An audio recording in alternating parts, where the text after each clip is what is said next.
Hello, I'm Isaac Hayes III, founder and CEO of Fanbase. Listen to what I'm about to tell you. The window to invest in Fanbase is closing. We've raised over $10.6 million of our $17 million goal. That means there's room for less than 6,370 people to invest in Fanbase for the average amount. The minimum to invest in Fanbase right now is $399. That makes you an owner in Fanbase today. Go to startengine.com/fanbase to invest. Why? Because current social apps have taken advantage of users for far too long, with content suppression, shadow banning, harmful racist content, and no real tools for monetization and equity. Fanbase has over 1.4 million users and counting, allowing anyone to reach all their following and monetize their content from day one. Social media is the new TV, and whoever owns the apps that distribute that content have the opportunity to own potential billion-dollar companies. While big platforms with uncertain futures are failing to serve their users, Fanbase is stepping up to fill the gap. Don't wait until it's too late.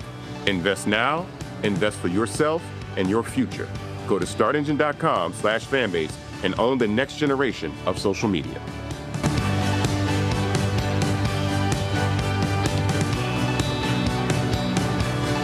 Black Star Network is here. Hold no punches! I'm real revolutionary right now. Black power. Support this man, Black Media. He makes sure that our stories are told. Thank you for being the voice of Black America, Roland. Stay black. I love y'all. All momentum we have now, we have to keep this going. The video looks phenomenal. See, this difference between Black Star Network and Black-owned media and something like CNN. You can't be Black-owned media and be scared. It's time to be smart. Bring your eyeballs home. You dig?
Hey, folks, today is Wednesday, July 2nd, 2025. Coming up on Roland Martin Unfiltered, streaming live on the Black Star Network. A bombshell decision in New York City. Federal trial of Diddy Combs acquitted on 3 of the charges and found guilty on 2 lesser charges. Also, the judge just denied him bail. We'll talk to legal analyst Candace Kelly, journalist Jasmine Simpkins, both who've been covering the trial for the duration. House Republicans are desperately trying to corral their members to pass the so-called big, beautiful bill of Donald Trump. The opponents call it the big, ugly, disastrous bill. They've been holding the vote open for 3 hours. In less than an hour, the Congressional Black Caucus will be holding an emergency rally on the outside of the U.S. Capitol. We'll be live from there as well. Folks, during the nearly 12-hour House Rules Committee hearing last night, which we carry on the show, Florida Congressman Maxwell Frost, boy, he hit a nerve with the Republicans. We'll show you what went down. Lots to talk about. Folks, it's time to bring the funk. I'm Roland Martin Unfiltered on the Black Star Network. Let's go. He's got it. Whatever the miss, he's on it. Whatever it is, he's got the scoop, the fact, the find. And when it breaks, he's right on time and it's rolling. Best believe he's knowing. Putting it down from sports to news to politics. With entertainment just for kicks, he's rolling. It's on go, y'all. It's Roland Martin.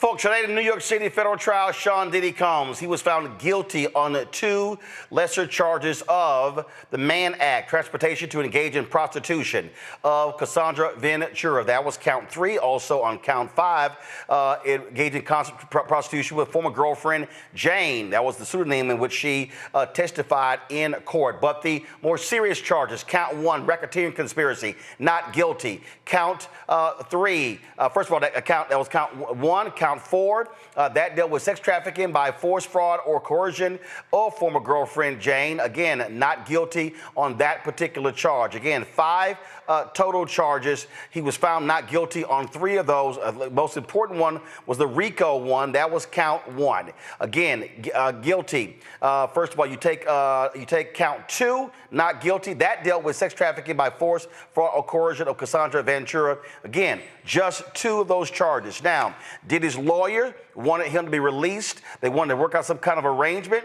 After the verdicts were read, he turned to his family and said, "I'm coming home." Well, no, he's not. The judge ruled he is not going to be released. His sentencing is set for October 3rd. Candace Kelly, legal analyst, was following the trial, was in the courtroom. Jasmine Simpkins, journalist, was also in the courtroom. They both join us right now. Candace, walk us through what happened today. This jury they reached a decision on 4 of the 5 yesterday.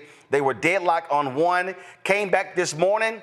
Didn't take them long to come to the conclusion, let's knock out this count 1. And then it was around 10 a.m. we had the decision.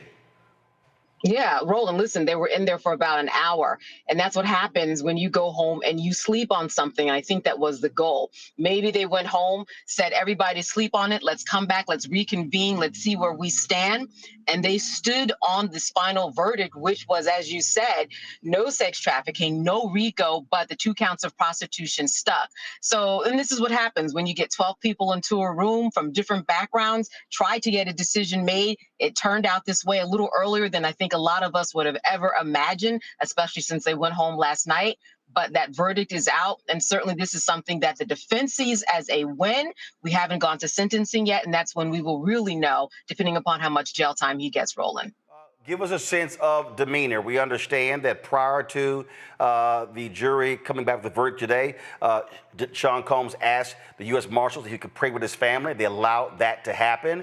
So walk us through just paint the picture for us, because no cameras were allowed in this federal courtroom. So listen, there have been a couple of times this week where there have been prayers, circle prayers. He gets to spend quite a bit of time with his family inside the courtroom when everything is wrapped up. But today was really something. When that verdict came, from what I understand, because I was outside and sometimes in the overflow room, when that came, he got down on his knees and he prayed, as did not guilties came. He was pumping that fist in the air until the guilties came.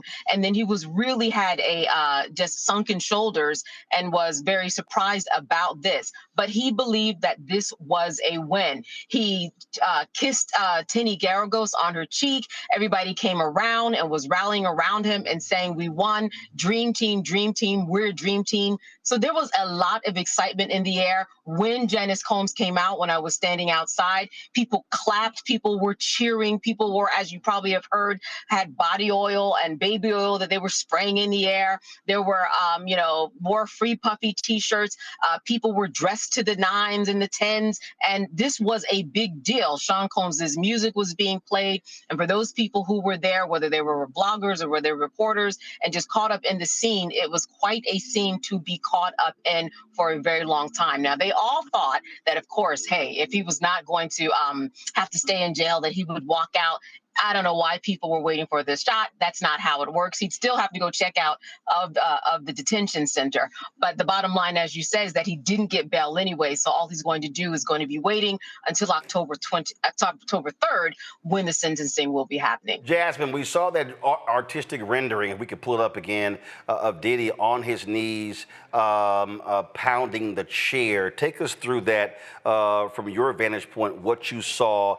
Describe for us what it was like, the jury, the prosecutors, the judge, Diddy, his family, witnesses.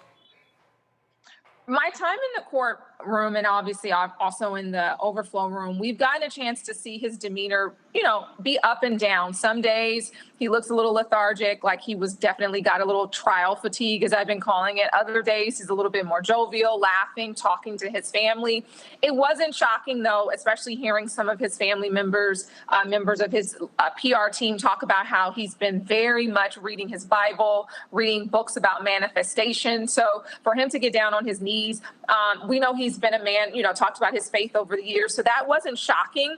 And it also isn't shocking to see defendants have a reaction, right, like this when a verdict is called, be it guilty or not, in the courtroom. So I don't think anyone was shocked. His family obviously was still very excited and happy and hoping that the judge would grant him bail, but that did not happen today. But I think he still feels like this is a win. His team feels like this is a win, and they're hoping for the least amount of time when sentencing is handed over on October 3rd. This, of course, was up and down. I've seen a number of legal analysts rip this prosecution team and simply say, Candace, that their evidence was absolutely weak when it came to the RICO charge. Well, listen, the RICO charge is something that if you're going to be sitting in a jury, you are going to have to really become like a mini law student. There were 8 underlying charges that they had to understand, of which they had to get 2 over a period of 10 years in order to get to the RICO. I think what's very, very interesting is that there were 2 predicate charges that were reached. That was the sex trafficking. Not sex trafficking, the prostitution, right? We have those 2. I do not think that they really believed in this idea of RICO. There's a real relatability issue and people thinking that this is an overcharge. And why are we going to step into someone's bedroom and decide somebody's private relationship, as they said in the closing arguments, that this was just a modern day love story. And on the prosecution side, yes, many people have said that this was an overcharge. Why RICO? You are telling me that this particular enterprise, as you called it, only existed for the purposes of Sean Combs to carry out these particular acts?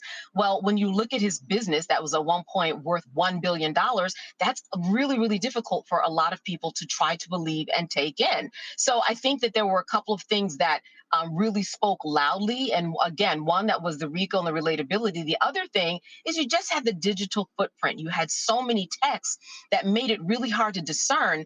Was this just two lovers that were, that's how they ran their relationship? They were always mad at each other and then making up and then mad at each other and then becoming one, as the defense said, that they became one in all of their decisions. Were they just this couple that's how they, lived out their journey as a couple? So there are a lot of things for the jury to consider. And at the end of the day, they just did not believe the witnesses because had they believed them, they definitely would have gotten the RICO. They did not. Jasmine, first of all, the scene outside, flat out circus.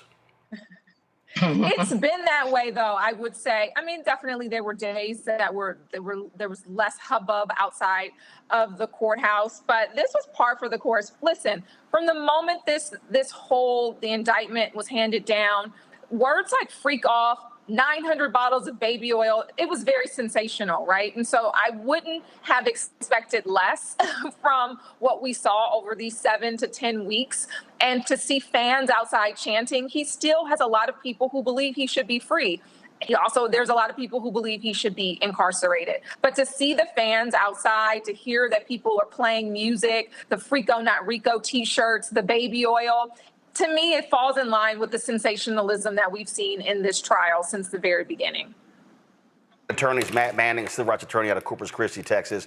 Also, A. Scott Bolden, attorney out of Washington, D.C. Scott, I want to go to you first. The point that Candace there made, look, they had to make the connection, and then when they had the testimony, those text messages of both women talking about these freak-offs or these sexual escapades, it made their case real difficult to say it was coercion.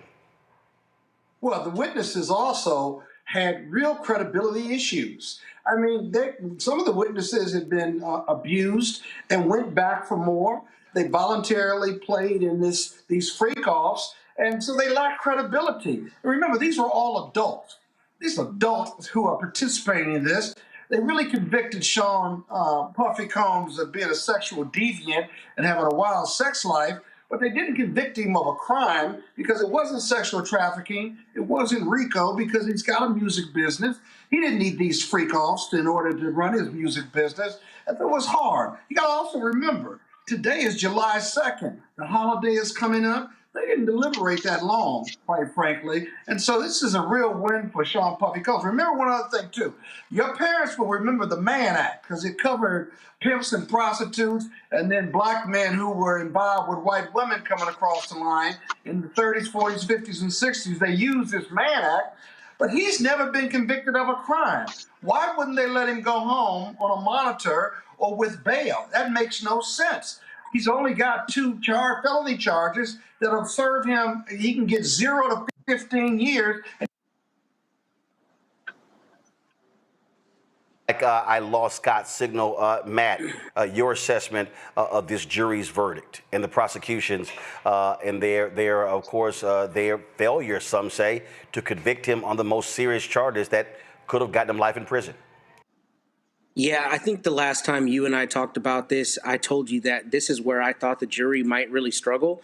And I don't know. Obviously, I didn't get a chance to watch the evidence, and I don't know what the jury said if they were, asked about their decision after the trial. However, I always thought that the difficulty with this case for the prosecution was it was too nebulous in terms of the RICO. They charged it like it was to, quote, encourage his prestige and his power. But the reason I think that's difficult is because they had to relate it back to the Combs enterprise and furtherance of the goals of the Combs enterprise. And I just never thought they were going to be able to get there clearly. And I thought the jury might stick on that. I don't know if that's the reason they initially hung up on the RICO charge. But, the not guilties on the 3 that he got doesn't surprise me in terms of how they presented the evidence and also in terms of exactly what Scott was speaking to. I mean, you not only have people who were potentially consensually involved, but you have people who were involved and then left and then came back and, left again. And I think that when you're looking at it from a doubt perspective, the jurors really had to grapple with, is this really in furtherance of some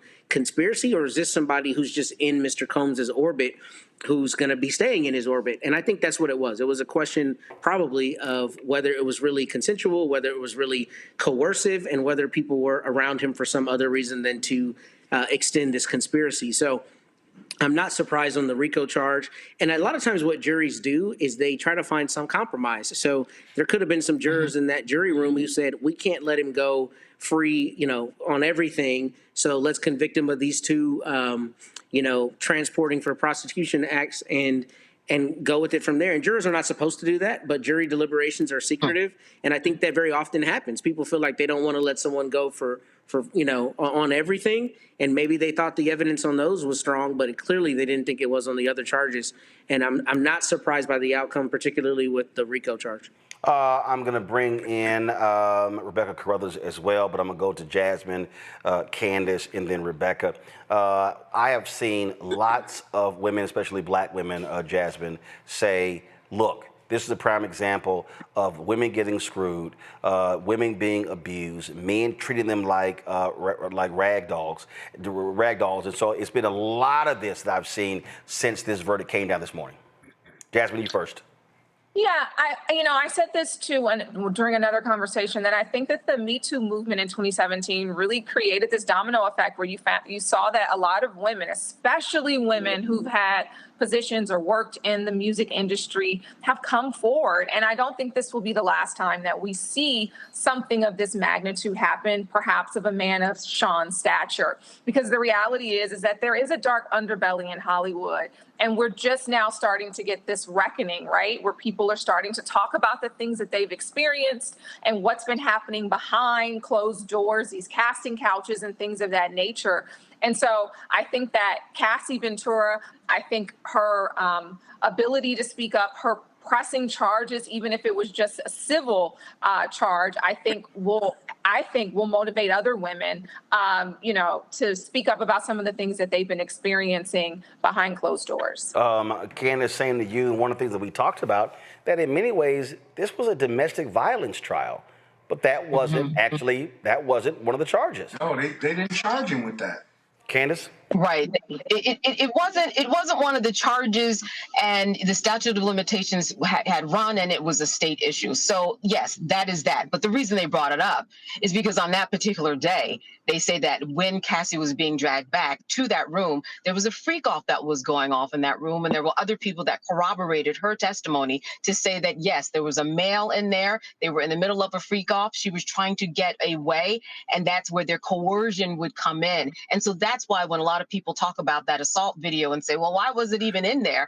That's why, because the prosecution did a very good job of connecting the dots. But I will say this too, in their closing, the defense, they showed that exact same video after the dragging and showed Cassie in a very calm state talking. And they said, that's the part that you need to look at. Does she look scared? So, you can go back and forth and make your case. That's what good attorneys do. There are a lot of good attorneys here. But when we think about that domestic violence issue, that's why the prosecution brought it in. And like I said, did a very good job. Rebecca. I'm struggling with this a bit, especially with some of the rhetoric that I've seen online, the rhetoric that I've heard from associates. Quite frankly, it seems like many in our community don't understand sexual violence and don't understand what monsters look like. And in my opinion, Sean Combs is a monster. My question specifically is about the forensic psychologist, Dr. Don Hughes. Do you all think that she was brought in too early, and maybe she should have been like a summary witness and maybe been like maybe the penultimate witness before the state closed? Candace, do you want to take that one, or you want me? I think they put on 34 witnesses. They started off strong. In my personal opinion, I think it started to fizzle after a while. You could even see the jurors were bored. I mean, at some points they were yawning, or they had their hand down or their head down. Sean himself had his head down. I mean, these were long days of long testimonies. I don't know if juxtaposing her at a different point would have helped. I just don't think they were buying this idea, as you guys have said, of the RICO. I don't think they were able to connect those dots. It is very difficult, and there's a lot of gray area when it came to his relationships with these women. Jane, in my opinion, was a horrible witness to put on. She did not come off as compassionate as Cassie did, not to mention there were so many inconsistencies in the things that she said. And at the end of it, it sounded like she was more motivated by money than anything else. And I think that was very damaging for the prosecution, having her on the stand. So I don't necessarily know that having her come in earlier would have helped any as it pertained to getting the RICO charge. Can I jump in for a moment and just say that? Hold on, Scott. Candace, go ahead. Listen, there was a real strategy issue in terms of the clock that the prosecution had to think about because Cassie was pregnant. So she had to go first, right? And because of that, they had to put Don Hughes next to her or within 2 or 3 witnesses of her so that they would remember and connect the dots that here's the domestic violence victim, here's the person who stayed even though she sent these loving texts and was also, assaulted and said she was raped. Here's someone who now is going to explain that. And because she was early, Cassie, they had to put Don early. So I see your point, and that over 7 weeks, you can forget a lot of that details. What I didn't see as much of as that I would have liked in the closing for the prosecution is making that point that the reason why you're seeing somebody, these women who look absolutely confused, I love him, I don't love him, I was raped, I wasn't raped, let's make love, I love you. I mean, it was so many text messages that you just wondered. They should have given more credence and put more of Don Hughes in that closing statement in order to drive the point home if they wanted to make sure that in that deliberation room, they remembered, this is how a victim who is in a position where she is lower in the power chain actually acts. Scott?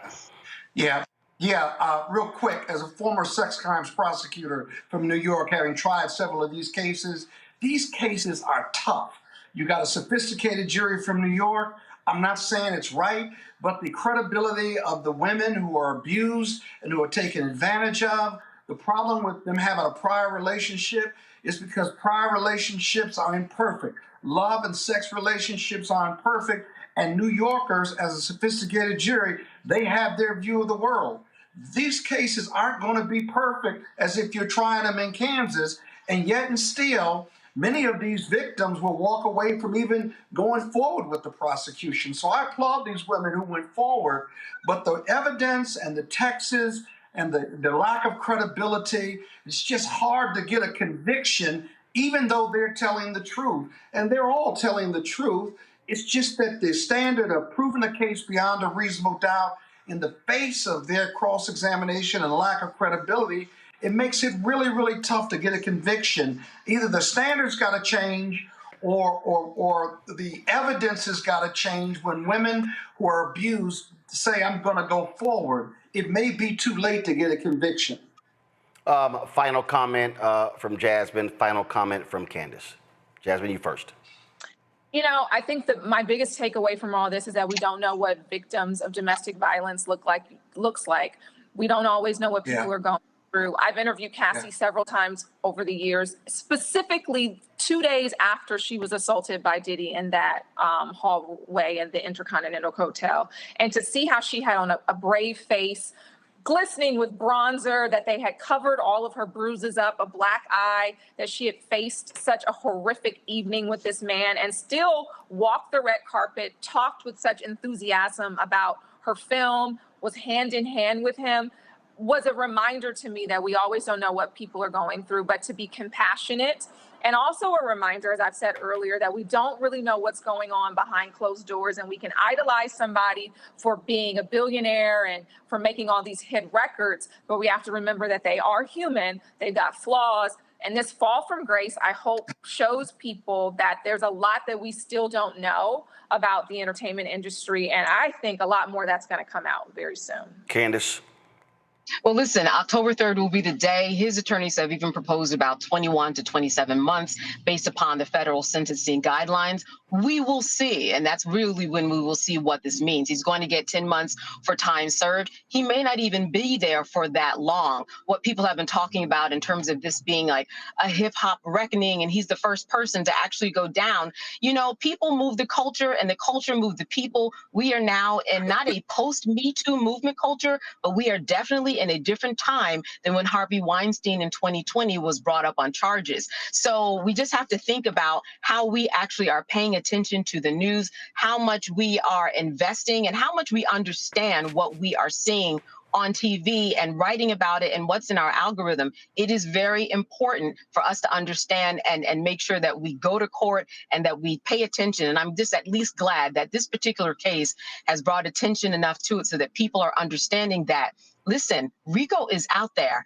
And if he had been convicted, in my opinion, that would have been a terrible precedent, because there are a lot of people who have talked to me about, well, what, oh my goodness, could that have been me? I did these little things, and I think that might have added up to Rico. You bet your life it probably would have added up to Rico. This would have been a terrible precedent. I am not surprised at the outcome of this particular case. Jasmine Simpkins, Candace Kelly, great job. Candace, great job updating our viewers of this trial for the past several weeks. We appreciate it. Thanks a lot.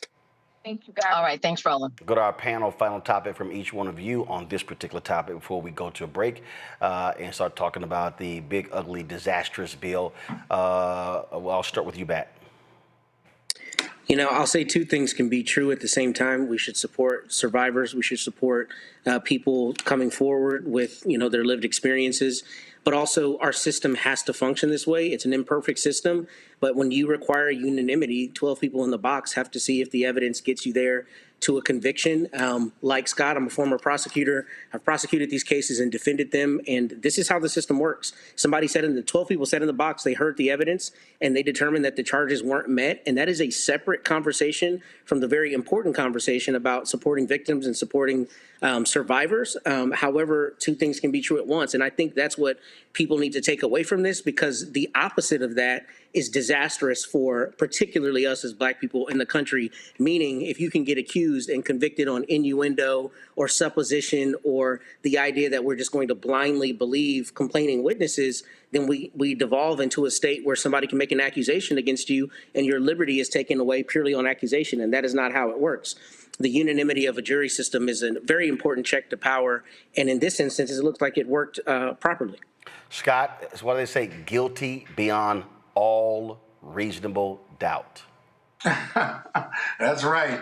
I think, I agree with all of my colleagues. I do think this is a real message to the government. The government is constantly trying to expand the reach of RICO in other jurisdictions, in other industries, not just the mafioso. And they've tried to do it with mixed success. And I really think this is a message to them that they need to think long and hard and twice if they're going to bring this type of case in this type of kind of sexual circumstance, because it's tough, because it's a prior relationship. I would urge, I support victims of domestic violence. I've prosecuted those cases. And I would just urge those who have been abused to come forward sooner than later. Because sometimes when it's later, there's too much evidence and lacking credibility that makes a case like this allows the prosecutors to get a conviction. These are just facts until either the laws change or the criminal elements change, and they're not changing anytime soon, Roland. Rebecca? So I agree with Scott in part.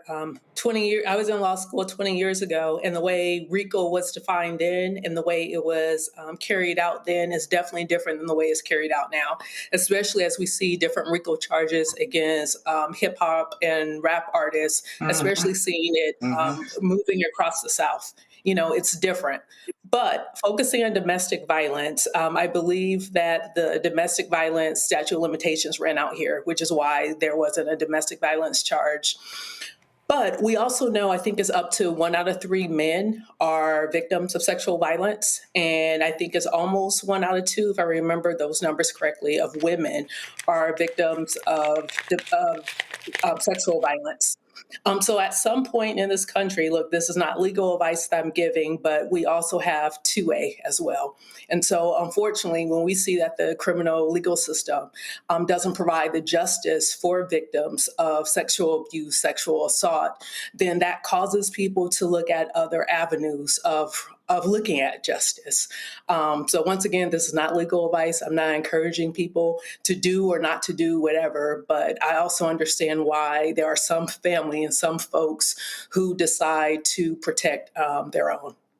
Going to go to a quick break. When we come back, we'll talk with Congresswoman Shontel Brown of Ohio about Republicans twisting as many arms as possible as we speak in order to pass the Senate version of what they call the big beautiful bill, but where Democrats are calling it the big ugly disastrous bill. You're watching Roland Martin Unfiltered on the Black Star Network. This week on the other side of change. The mass incarceration, Trump administration is doubling down on criminalization and how it is profitable. And there's something really, really perverse about saying that we need to put people in cages in order for other people to have jobs. Like, that is not how our economy should be built. Only on the other side of change on the Black Star Network. Carl Payne pretending to be Roland Martin. Holla! You ain't got to wear black and gold every damn place, okay? Ooh, I'm an alpha, yay. All right, you're 58 years old. It's over. And you are now watching Roland Martin Unfiltered. Uncut, unplugged, and undamn believable.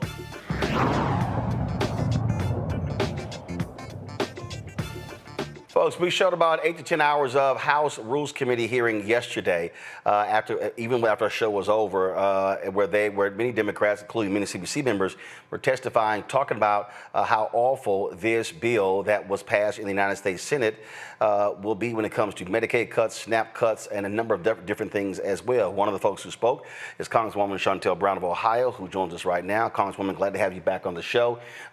Look, they've taken a vote. They've held it now open for what, 3-4 hours? They're trying to twist as many arms as possible. You've got 10 to 12, my understanding, 10 to 12 Republicans who are holdouts because they actually think the Senate bill didn't go far enough. So you got these hardcore conservatives. They want to cut more. Now, Donald Trump, he's been making calls. And one of the things that I see this one report where they're saying that he doesn't even know what the hell is in the bill. He literally, apparently, according to this report, he told the Republicans, if you want to make sure you get reelected, don't touch Medicaid, Medicare, Social Security. And one of the members said, but this bill does touch Medicaid. He doesn't even know what the hell this bill does. Well, when you have a bill that's over 900 pages that has been pushed through overnight and expected to go through the regular order is what we would refer to it, and it has not done that, then there are going to be things that people do not know. We know the last time that the Republicans voted on a bill, they later admitted that there were provisions and things in the bill that they had not read, because it is not that easy to walk away from a 940-page piece of legislation in legalese, if you will, not in everyday layman terms, to be able to understand the ramifications and consequences that will inevitably happen to the people that they are clearly targeting in a very clever and sophisticated way, right? The problem is, if this bill passes, Roland, it will be the biggest cut in our nation's history to healthcare programs and the SNAP program, food assistance. So we're talking about $1 trillion taking away from Medicare, Medicaid, and subsidies for the Affordable Care Act. And what that means, essentially, you may not be on Medicare, you may not be on Medicaid, you may not be on SNAP, but what is going to happen as it relates to your healthcare? It's going to mean that those people who no longer have insurance are going to not get the health care that they need. They're only going to go when they need to go to the emergency room. That cost is going to be passed on to all of us. Rural hospitals are going to close. So this means that it's going to be less quality care, longer waits, and it's going to cost us more money. The poor will get poorer, the sick will get sicker, and undoubtedly, but the bottom line is we're going to create more debt, not just for the people, but for the country as a whole. And what's interesting is that so many Republicans, they love talking about deficit. I mean, I saw these posts from that nutcase from South Carolina, Nancy Mace, going on and on about the deficit. Then she's like, let's pass this big, beautiful bill right now. They have selective amnesia. They campaigned on these promises that they were going to lower costs, that they were going to reduce the debt, that they were going to, reduce the deficit. And they have not done that. They have done everything quite the opposite of that.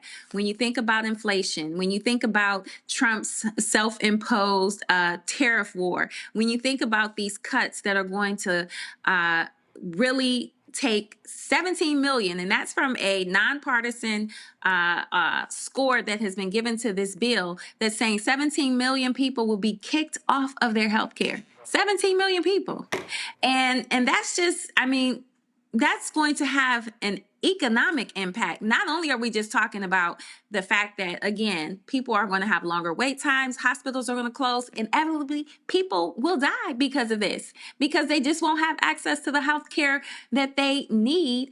And Republicans just seem like they don't care. All because they want to give more tax breaks to the wealthiest among us. We're talking about upwards of a quarter $250,000 for people in the 0.1%, not 1%, the 0.1% will get tax breaks up to that. Yet you want to take the $6 a day away from folks on receiving SNAP benefits. The math just doesn't math. If the math is wrong, the morals are wrong. This is unfathomable. And then they want to also introduce and institute an unfunded mandate for states to pick up the bill for some of these programs like SNAP. They just don't have it in their budget. I came from local government, Roland, so I know how difficult it is. So what they're going to be doing is forcing states to make choices between healthcare, education, public safety, all of these things, because they want to give tax breaks to billionaires.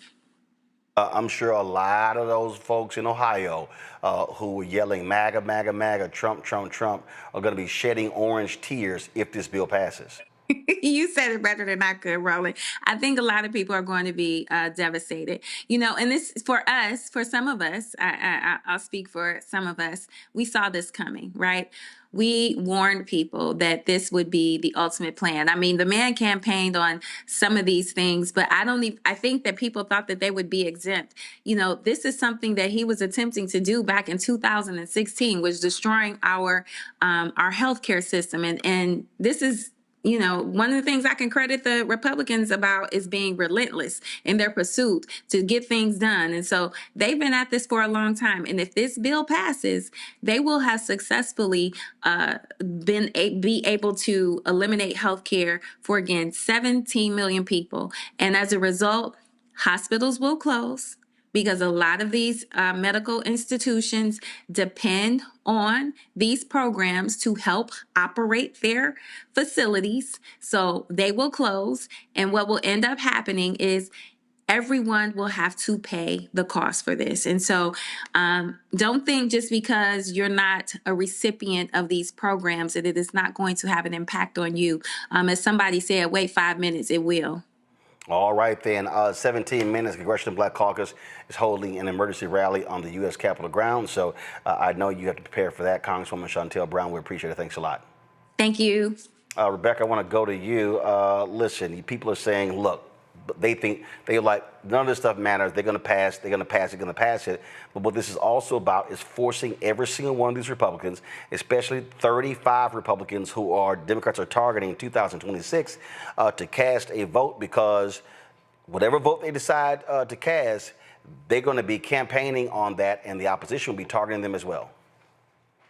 It's clear based upon the numbers that the overwhelming majority of of Americans do not like the things that will be cut if this big ugly bill is passed. One thing about the Democratic Party is it's one thing to say and talk and hold these rallies, but they need to be prepared to spend millions of dollars immediately in accountability ads in those 3 dozen districts that you just referenced, reminding folks of, hey, your member of Congress just voted yes on this particular bill, and in the background list every single hospital, because there's over 300 hospitals in rural communities that will be probably shuttered by the fall if this bill was to pass, but list everything in that particular district negative that's going to happen as a result of that bill, understanding that 80% of the country is going to have to pay higher taxes because of this bill. So those are the things that if the Democratic Party is going to do a fight, then they need to do the fight for real, and they better be prepared to spend money behind this fight if they want anything to change at the ballot box next year.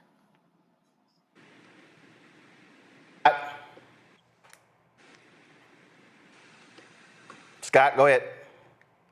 Yeah, I agree with my colleagues. I want the Democrats to fight to match the political gangsterism of the Republicans. Given the independents and conservative Dems and even the working poor in rural America, they are so committed to Trump that we've got to package our criticism and package this fight in a way that they understand it, simplify it, and hang it around the Republicans' neck like a weight. We are not good at doing that. We love attacking Donald Trump, but America knows Donald Trump, and they still voted for him. At least, arguably, the majority of Americans did, well, more than our candidate. But they've got to package it and message it in a way that is simple, direct, and hard-hitting, and convinces the average American that it's worth taking another look at the Dems. And then the Dems have to have not just their messaging, but their organization together and giving them a reason why, not just because of this big ugly bill, but there's a reason why to give the Democrats another shot, because we work for the working poor, we work the working man, and we're just better leaders at this stuff as opposed to just having a cult-like personality. I'm not sure what the ultimate product is, but that's the goal of this product if we're going to get some power back in 2026 and ultimately in 2028.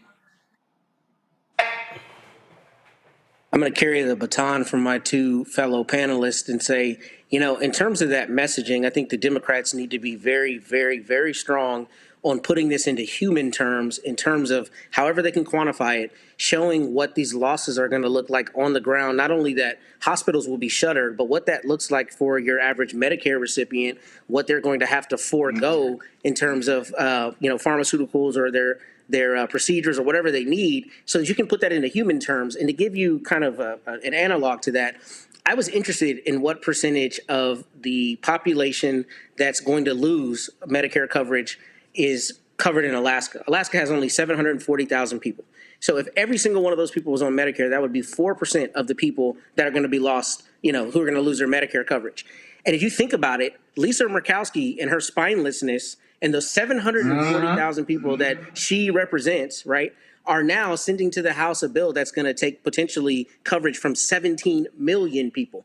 If you put it in a numerical context and you put it in a context like that, then it makes it easier for people to understand the enormity of the loss and also the enormity of the cruelty. And that's what this comes down to. It comes down to people who need health care, who are going to have that health care taken away from them because Trump and the Republicans want to give bigger tax breaks to people who are already rich. I mean, that's an absurd idea, but once you put it down on the ground in the messaging, I think it makes it that much more impactful. And I hope that the Democrats find a way to really run with that from a human interest standpoint so we can see all the big mamas and people who are not going to be able to get what they need and what that human toll is going to be. All right, folks, I got to go to a break. We come back. We're going to show you what happened last night when Congressman Maxwell Frost really ticked off the Republicans. Also, we'll be live from Capitol Hill for the Congressional Black Caucus's emergency rally at the Capitol. You're watching Roland Martin Unfiltered on the Black Star Network. Support the work that we do. Join the Arena Funk Fan Club. You want to give us via Cash App, use the Stripe QR code. You see it right here. Checks and money orders, make it payable to Roland Martin Unfiltered. You can, of course, send to P.O. Box 57196, Washington, D.C., 20037-0196. PayPal is R Martin Unfiltered. Venmo, RM Unfiltered. Zelle, Roland at RolandSMartin.com. Roland at RolandMartinUnfiltered.com. Download the Black Star Network app, Apple phone, Android phone, Apple TV, Android TV, Roku, Amazon Fire TV, Xbox One, Samsung Smart TV. Folks, we'll be right back. This week on the other side of change. Mass incarceration, Trump administration is doubling down on criminalization, and how it is profitable. And there's something really, really perverse about saying that we need to put people in cages in order for other people to have jobs. Like, that is not how our economy should be built. Only on the other side of change on the Black Star Network.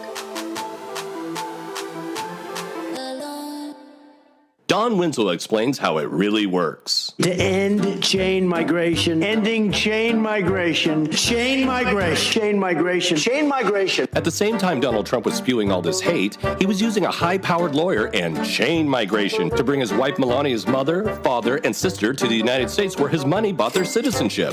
Citizenship was just awarded to Victor Amaya Canals. Here's how it works. At the same time plagiarizing plastic First Lady Melania Trump had kids pulled from their cages for this staged photo op, her family was living lavishly in the United States under permanent resident status. But that's mainly just for rich white people. If you're Mexican, you don't get to live in a fancy New York apartment while you wait. Donald Trump makes you wait in a cage. The world's most successful liar couldn't have his future wife be in the United States illegally, so he spent the big bucks to get Melania an Einstein visa. Don't you think in any way that it's hypocritical that his wife got to stay in the country with an EB-1 visa, the so-called Einstein visa? Not at all, Stephen. I know physics. Now, the EB-1 is reserved for immigrants with extraordinary ability. And when you think of extraordinary ability, you don't exactly think of Melania. But Trump didn't care. He just wanted it done. Meet Michael Wilds, the high-powered lawyer who helped secure U.S. citizenship for Melania Trump and her parents Victor and Amaya Knopf, and a green card for her sister Ines. See, when Melania became a citizen in 2006, it gave her the right to sponsor her parents and sisters, hence the name chain migration. Trump destroyed families and sold a closed border policy to his base while using chain migration to bring in his own family. At the same time the Department of Homeland Security were ripping children from their mother's arms and locking them in cages, Melania's family was walking out of court with a personal security escort of Department of Homeland Security officers. Note the patches on the uniform. Donald Trump has one policy for white people and another for brown. I met with the Border Patrol agents, and they're doing a great job. Okay, stop the music. There are still thousands of children locked up in Trump's border prisons. There are children that have not seen their parents in years. How long can Trump keep them in prison? Do they get out when they're 18? Do they spend their entire childhood in a cage?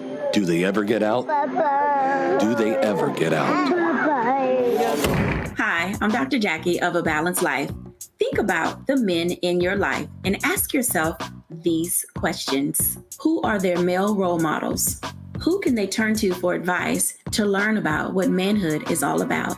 On our next show, we talk about why male mentoring is so important to men of all ages. Actor Dondre Whitfield leads an all-star cast and panel to answer these and many other probing questions. A woman can't teach you how to be something that she's not. That's on the next A Balanced Life with Dr. Jackie on Black Star Network. Now streaming on the Black Star Network. I had been trying to get a record deal for a long time. You know, when I finally got signed to the Motown record label in 2003, I was 34, 35 years old. And up until that time, I had been trying to get record deals the traditional way. You know, you record your demo, you record your music, and you send it, you know, to the record labels, or maybe somebody, a friend of a friend, knows somebody that works for, you know, the record label. And really, chemistry was, that was my last ditch effort at being in the music business. How long have you been trying? I've been trying since I was a teenager. Wow. And you know, and I'm grateful that it didn't. I'm grateful that it happened when it happened, because I wasn't prepared, you know, as a teenager to embrace all that comes with a career in the music industry.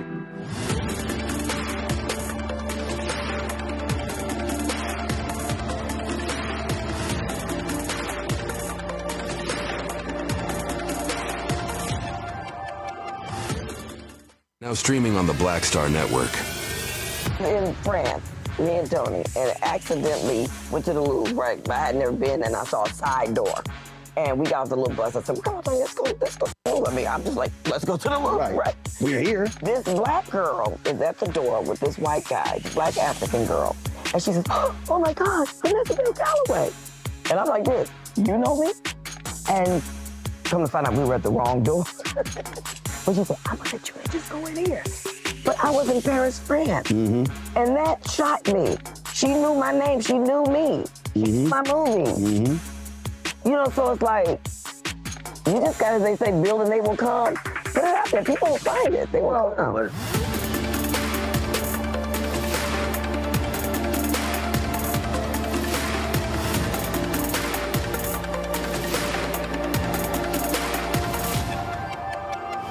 Hi, I'm Jo Marie Payton, voice of Sugar Mama on Disney's Louder and Prouder Disney Plus, and I'm with Roland Martin on Unfiltered.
Hey, folks, I'm actually here to the U.S. Capitol for the Direction of Black Caucus, their emergency rally. But last night, man, things got real testy in the House Rules Committee when Congressman Maxwell Frost said something that I've often said on this show about Republicans saying, y'all really ain't pro-life. Watch this.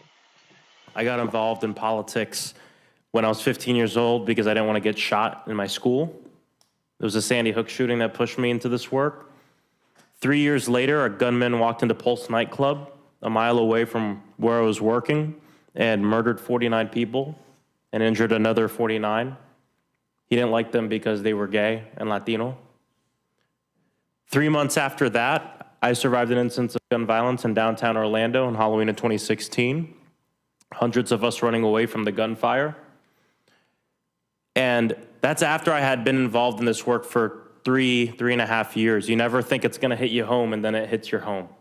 And then it hits the block you're on. 2 years ago, at the scene of 400 violent crimes, silencers were found. I just think it's despicable that the gun industry, the gun lobby, wants to push forth amendments like this that would result in more people dying just so they can sell more guns. No one on the Democratic side is advocating for anything crazy or radical. We want common sense gun reform that most Democrats, most Republicans, and most NRA members want. But it just goes to show you that organizations like the NRA don't even represent daily gun owners. They represent daily gun manufacturers and the people who sell the guns. They have no problems with more people dying as long as they can sell more guns. And if we want to talk about a safe America, over the last 3 years, because of the Bipartisan Safer Communities Act passed by Democrats, signed by Joe Biden, and the White House Office of Gun Violence Prevention, in the last 3 years, gun violence has gone down more than it has in our country's history. Cities of over 1 million people, gun violence has gone down 40%. This year, we're on track to have a reduction of 20% from last year. So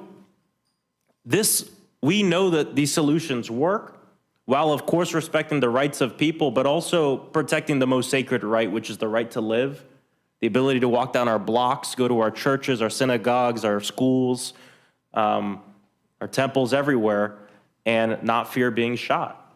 And this false notion that you gotta pick one, you gotta either be for the Constitution or you're okay with people dying. I mean, it's just false. We are for rights, but we're also for making sure that the right to live is preserved. And that's been the fight of my life. That's why I came to Congress. And that's why I'm proud to be a Democrat and oppose this horrible bill. Thank you. And I think that the theme that we are seeing is, you said it, a right to life versus their desire for profit. You just described that, and in this bill, that's what we see over and over again. The right to life, because you need the health insurance, versus the right for profit. Yeah, see, they say they're pro-life because they want the baby to be born, go to school, and get shot in the school. Die in the school, die on the streets. No, that is what they say. I move to strike his words. You've gone over. We were going to be quiet, but you've gone over now. You didn't use any. I meant every word. We are going to strike your words. But on the other hand, it might be good to leave your words. It might be good to leave your words. Because that's how you feel. But you are not going to come into this room and impugn our integrity. You will not.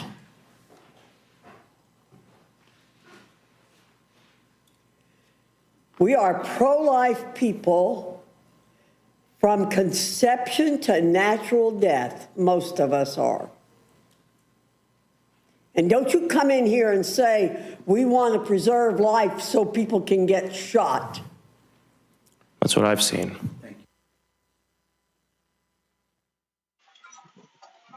Look, the point made there, Rebecca, is the one that, I made on this show when I say these people are not pro-life, they're anti-abortion.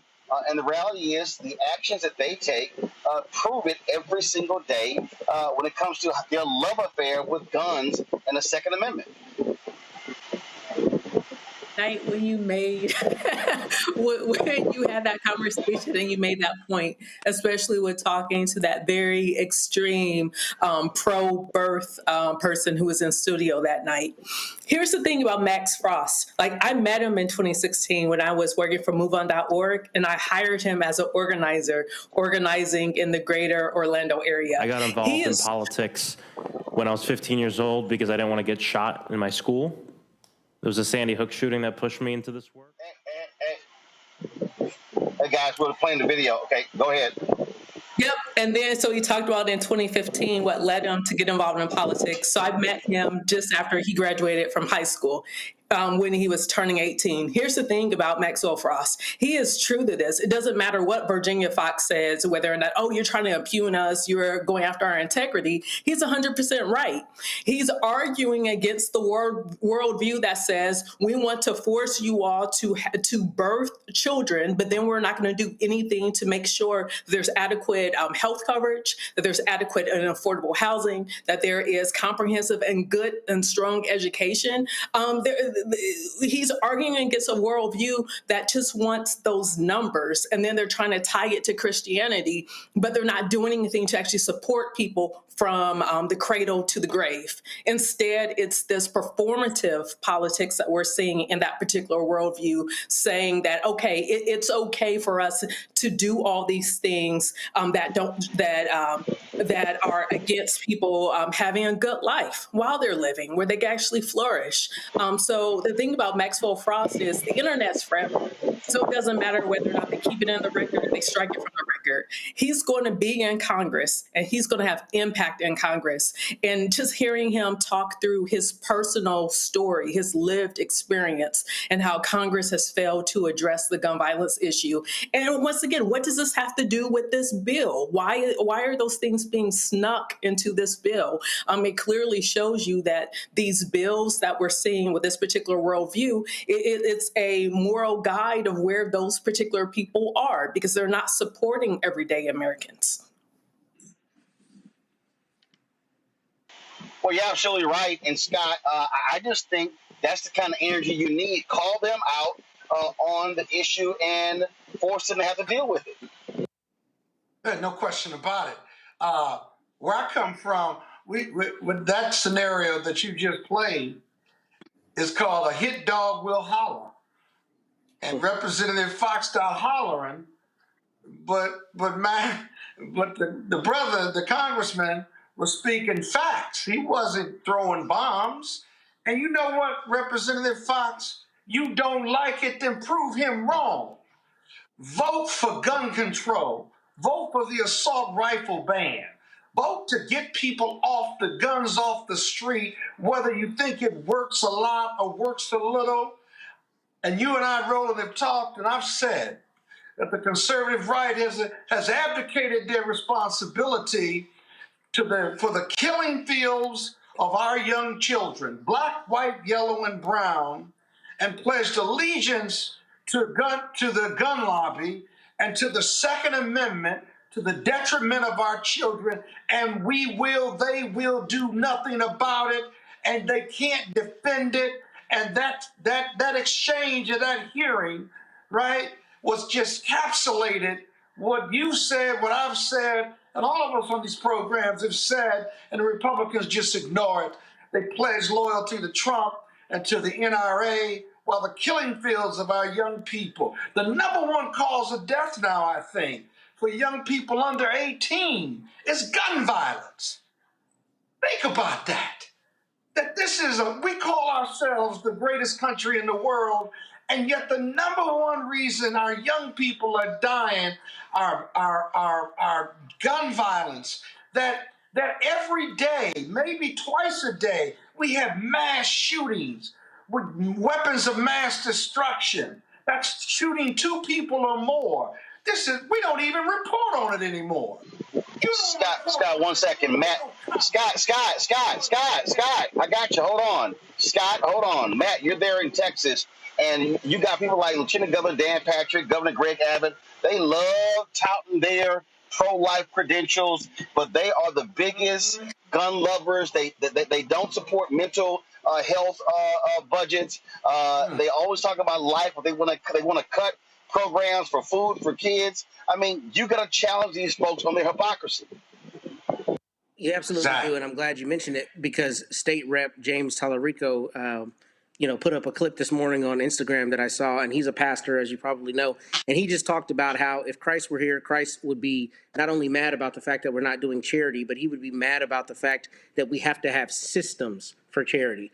And I really thought that was very impactful, because it spoke to the idea that there is a wide gulf between the rhetoric and the reality with conservatives, because they want to act like they're about life, but then they do things like get rid of SNAP benefits or take away money from people that need it in Medicare. I mean, that's really what is supposed to be a fundamental tenet, if you are a Christian believer, of how you move through the world. And we see that they are continuing to do things that are in direct opposition to that. And as it relates to Abbott and Patrick, both of them are bootlickers for Mr. Trump, as we know. But Dan Patrick is the worst of all of them because he's not even from Texas, and he cosplays as a Texan, and he cosplays as a conservative when he's really from Baltimore, and, is really, a former DJ. So, we don't take him seriously. And even he and Abbott, as you know, right now are probably not in each other's good graces because Abbott decided to veto that bill that he wanted to pass as it relates to marijuana. But the reality of it is it's all about rhetoric. It's not about the truth. And we see that in their actions, not in their statements.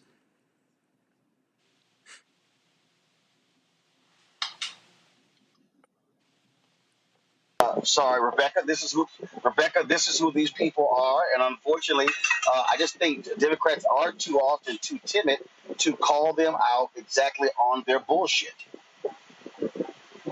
You got to speak truth to power, because at the end of the day, we're all watching this and we're seeing people play in our face. So if elected leaders oppose what we perceive as what's being played out in our face, then they need to actually use their words and speak truth to power. One thing that even the Democrats need to consider, instead of saying, oh, well, you have to wait your term to get into leadership, and it's by seniority, people like Maxwell Frost, people like Jasmine Crockett, those sound like the types of leaders that many Americans are looking for. Those are some of the people who might need to be running some of those committees or being the minority leader on those particular, minority chair on those committees, because they're more reflective and more in touch with what the American public is saying that they're fed up about. So as much as possible, those are the voices that need to be amplified, and not necessarily people who've been there for 60 years.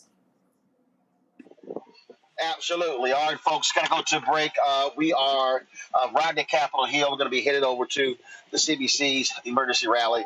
We're going to go to a break. We'll be right back. Roland Martin Unfiltered on the Black Star Network. This week on the other side of change. Mass incarceration. Trump administration is doubling down on criminalization and how it is profitable. And there's something really, really perverse about saying that we need to put people in cages in order for other people to have jobs. Like, that is not how our economy should be built. Only on the other side of change on the Black Star Network. Don Winslow explains how it really works. To end chain migration, ending chain migration, chain migration, chain migration, chain migration. At the same time Donald Trump was spewing all this hate, he was using a high-powered lawyer and chain migration to bring his wife Melania's mother, father, and sister to the United States, where his money bought their citizenship. Citizenship was just awarded to Victor and my canals. Here's how it works. At the same time plagiarizing plastic First Lady Melania Trump had kids pulled from their cages for this staged photo op, her family was living lavishly in the United States under permanent resident status. But that's mainly just for rich white people. If you're Mexican, you don't get to live in a fancy New York apartment while you wait. Donald Trump makes you wait in a cage. The world's most successful liar couldn't have his future wife be in the United States illegally, so he spent the big bucks to get Melania an Einstein visa. Don't you think in any way that it's hypocritical that his wife got to stay in the country with an EB1 visa, the so-called Einstein visa? Not at all, Stephen. I know physics. Now, the EB1 is reserved for immigrants with extraordinary ability. And when you think of extraordinary ability, you don't exactly think of Melania. But Trump didn't care. He just wanted it done. Meet Michael Wilds, the high-powered lawyer who helped secure U.S. citizenship for Melania Trump and her parents Victor and Amaya Connaught, and a green card for her sister Ines. See, when Melania became a citizen in 2006, it gave her the right to sponsor her parents and sisters, hence the name chain migration. Trump destroyed families and sold a closed border policy to his base while using chain migration to bring in his own family. At the same time, the Department of Homeland Security were ripping children from their mother's arms and locking them in cages, Melania's family was walking out of court with a personal security escort of Department of Homeland Security officers. Note the patches on the uniform. Donald Trump has one policy for white people and another for brown. I met with the Border Patrol agents, and they're doing a great job. Okay, stop the music. There are still thousands of children locked up in Trump's border prisons. There are children that have not seen their parents in years. How long can Trump keep them in prison? Do they get out when they're 18? Do they spend their entire childhood in a cage? Do they ever get out? Do they ever get out? Next on the Black Table with me, Greg Carr. A very different take on Juneteenth with the one and only Dr. Sunyata Ahmed. We'll explore the amazing foods, remedies, and rituals that are a part of our history and the Juneteenth holiday. So it's our responsibility to return the healthier version to our folks instead of just the red liqueurs marketed to us, the red sodas and the other things. I mean, why does the Kool-Aid man have to sound like Louis Armstrong? He's like, oh yeah! Yeah, right. An enlightening and tasty hour of the Black Table, only on the Black Star Network. Now streaming on the Black Star Network. I had been trying to get a record deal for a long time. You know, when I finally got signed to the Motown record label in 2003, I was 34, 35 years old. And up until that time, I had been trying to get record deals the traditional way. You know, you record your demo, you record your music, and you send it, you know, to the record labels, or maybe somebody, a friend of a friend, knows somebody that works for, you know, the record label. And really, chemistry that was my last ditch effort at being in the music business. How long have you been trying? I've been trying since I was a teenager. Wow. And you know, and I'm grateful that it didn't. I'm grateful that it happened when it happened, because I wasn't prepared, you know, as a teenager to embrace all that comes with a career in the music industry.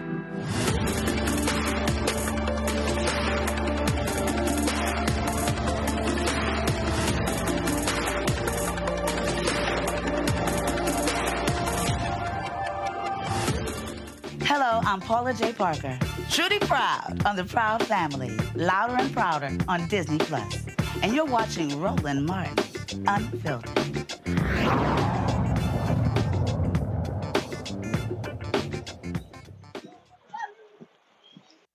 Hey folks, what's up? Roland Martin here. So I'm actually approaching the U.S. Capitol. Let me just show you right here, where the CBC members are going to be assembling outside of the Capitol, because they are, again, whole focus, bringing awareness and attention to what's going on with this bill. Republicans have been scurrying, trying to get as many of their votes as possible. They have been struggling to do so. And so one of the things that they have done, they've actually kept the vote open for several hours. This is not the first time that's happened. Democrats have done the exact same thing. So what happens is you can actually, there's no time limit to when you're doing a vote. So you can actually call a vote, and then you can actually leave it open for several hours for give you an opportunity to negotiate, twist arms, do all those sort of different things that we often have seen happen in politics. And so, again, we're head out here. You got some press out here gathered so far, and their whole point is, again, to keep the pressure on. What you've seen over the past 48 hours, you've seen a lot of attention, a lot of pressure being put on people locally, making phone calls to House Republicans, Senate Republicans, when it comes to this particular bill. So one of the things that we've talked about is how do you put power into action? You'll see here, you've got members of the media already setting up out here. And listen, it's a Wednesday before the 4th of July weekend. You've got a lot of these members trying to race back, trying to race to get back to town. They had to come back. And one of the things that happened was that you had storms on the East Coast. And so as a result, what you saw happen is that they some of them had to hop in the cars and drive here. So that's what's going on here. Rebecca, give us a sense for people who don't understand how things work on Capitol Hill, the frenzy that's taking place inside the U.S. Capitol right now. Sure. So I want to point out it is highly unusual to hold open votes for hours over hours. It's something that procedurally can happen. However, it's very rare. Usually, if it's a bill, just like what Roland just talked about, where there's a call to a vote, and it wasn't predicted that there was going to be a call to a vote, and so normally you hold it to make sure enough people actually get back to Washington to indeed be able to vote. I will be interested in the parliamentary rules to see what is the time limit on actually being able to hold that vote open. But usually, if it's just a regular vote that is scheduled, people are already in town, they're in regular session, usually it's only held for like 15 minutes at that. Sometimes maybe on the Senate side, you'll see it maybe held a little bit longer, but normally 15 minutes, maybe 30 minutes as a stretch. But the longer that vote is held open, there's going to be some doubts that creep in. So it's going to be interesting to see what exactly is happening. I've seen rumors today that there are some hardline Republicans on the Hill that are having negotiations with Speaker Mike Johnson to get some more concessions before they're ultimately willing to do an affirmative vote for this bill. But here's the thing: if the numbers were there at this moment, then there would actually be an expiration on this vote. It wouldn't just be held open indefinitely. So that lets me know that the numbers still aren't there. But what I'm curious, if it's just the hard right Republicans that are in negotiations, what happens to some of the folks if there are any members that are left in the Republican caucus that are a little bit more moderate, or at least the Republicans who are in seats that are going to be contested by the Democratic Party next year? I'm more curious to see what those 30-something folks are going to do. It's roughly about 35 folks. I think it would have been 36, but Congressman Don Bacon from Nebraska, too, which is the Omaha area, decided that he wasn't going to run for re-election. So now that's an open seat for the Republican Party. So right now, if I was to predict, my prediction is that the votes aren't there yet. And like what Roland said, with the weather patterns being what the weather patterns are, depending on how long this vote is going, I don't know that everyone's going to get back in town yet. But I'm also curious to figure out who is actually having the negotiation. Who are the people who are holding out? Is it truly folks are holding out, or is that the cover story because more people are furiously trying to get back to Washington, D.C. tonight?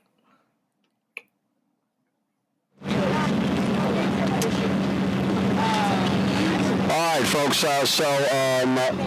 Scott, we talk about lobby efforts. It's an intensive lobby effort going on.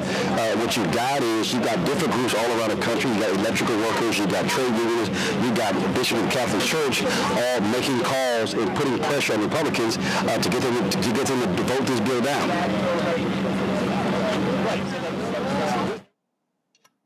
Hardline conservatives who are fiscal hawks, who don't like the debt ceiling and what the additional debt it's going to raise.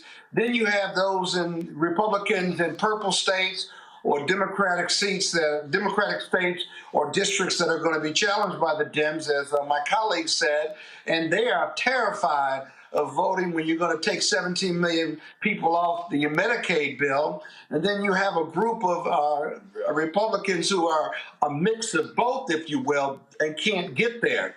In the end, they don't want to be primaried. And I think in the end, I think my colleague was right. They don't have the votes right now. But somehow the Republicans just seem to capitulate.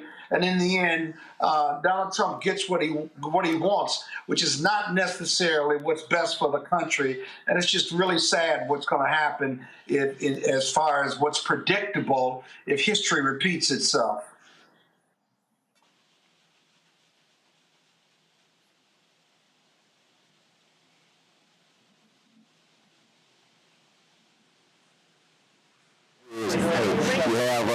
Some members out here. Let me see if I can grab Congresswoman Clark right here. Congresswoman Clark, you can step on over here for a second. We'll chat with her. Let me do this here. Let me give her a microphone. So while we're waiting on y'all, we're actually live. So yes. So let me go ahead and go. Yes, we are. So let me go ahead and do this here. Turn this on, and then we will just click this on you so we can hear you. He's doing it right on the air. Give us a sense of what the lobbying has been like for the past 24, 48 hours, trying to get, those 4 Republican votes to vote no. Well, it's been quite hard. We've tried everything, shaming. We've reached out. We've asked their constituents to reach out. I think these folks have really worked themselves up into believing that whatever the administration tells them, they will adhere to. So there are a couple of folks in the Republican Party who are moderates who are having a lot of heartburn over Medicare right now. That's all good. We just laughed on that. So now they know your feet ass. See, you the one, you tell us don't look at your ashy feet. Man, you done told everybody you got ashy feet. You realize Yes. We ain't taping, we live. So what I was saying is that there's a group of moderates who are getting heartburn because they know that the Medicaid cuts are going to decimate the healthcare infrastructure for their communities. And then there are the sort of more extremist right wing who have been doing everything they can to basically cut down the size of the federal government and are concerned about deficit spending. So they see the need for more cuts to the federal budget, minus, of course, the Defense Department, where they have their contracts. See, that's what that keeps cracking up. I keep hearing all of this stuff about cuts and SNAP and all these programs, and it's amazing how nobody wants to touch defense. It doesn't come up, and they actually want to give more money to it. Absolutely. Well, I mean, the bill is packed with all manner of funding for paramilitary type of activities, to expand ICE, which has no accountability to anyone, which will, I believe, have implications for vigilantism in the United States. And I mean, the bill is horrific. It's the big ugly. There's no doubt about it. And, over 1,000 pages. We're still going through it. We just got it yesterday. Got it. Right? So we know that the big areas are nutrition assistance for our communities, and already our food pantries are struggling to meet the needs of our people. This will be a direct blow to families just when inflation has hit all-time highs and will continue to escalate due to the tariff regime that they put in place. And so, I mean, the United States is going to suffer. Our people are going to suffer. And we wanted to make sure that the Black community in particular is undergirded. Navigate our people through these really troubling times into victory. All right, then. I appreciate it. We'll grab this here. So let me do this here, folks. We're going to go to a quick break, and we'll be right back from the U.S. Capitol right here at Roland Martin Unfiltered on the Black Star Network.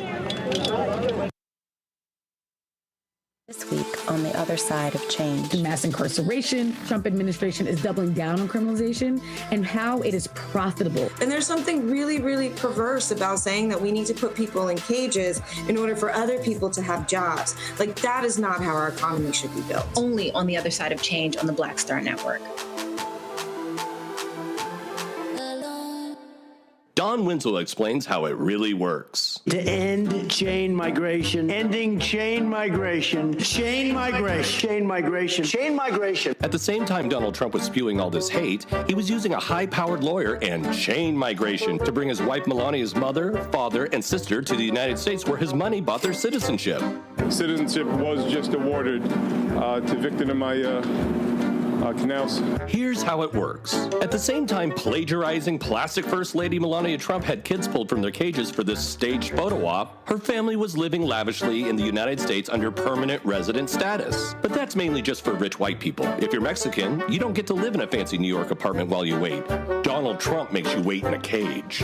The world's most successful liar couldn't have his future wife be in the United States illegally, so he spent the big bucks to get Melania an Einstein visa. Don't you think in any way that it's hypocritical that his wife got to stay in the country with an EB-1 visa, the so-called Einstein visa? Not at all, Stephen. I know physics. Now, the EB-1 is reserved for immigrants with extraordinary ability. And when you think of extraordinary ability, you don't exactly think of Melania.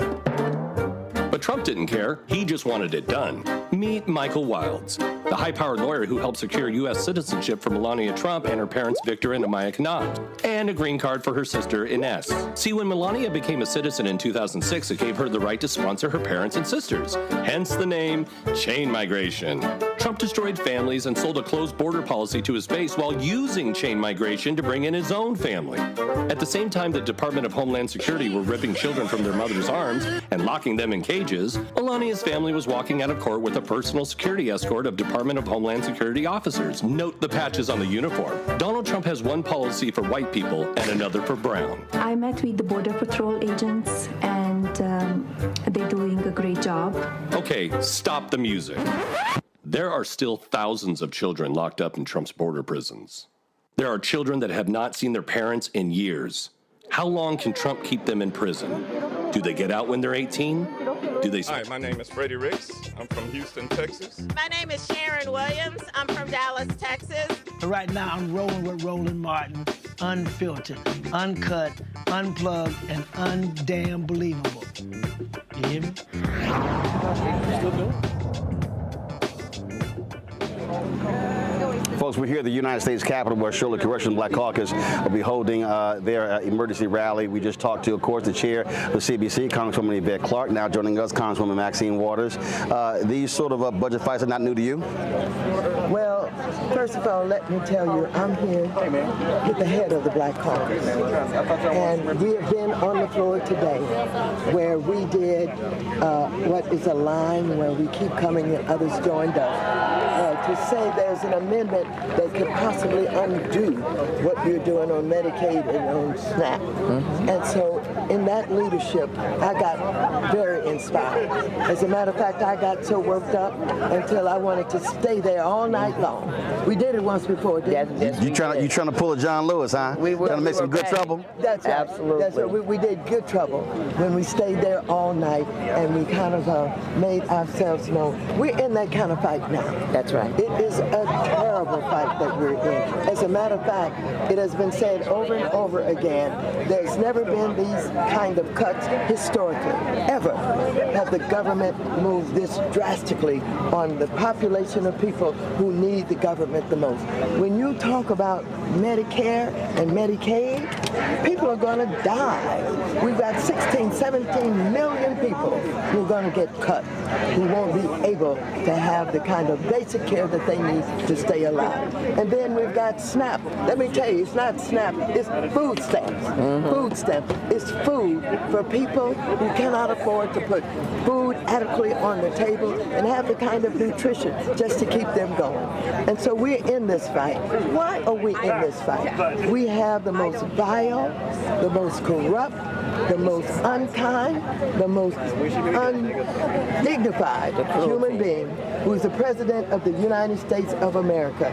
And he doesn't give a darn about the populations that's going to be impacted by the decisions that he's making. He's made up his mind that he is going to work for the billionaires in this country.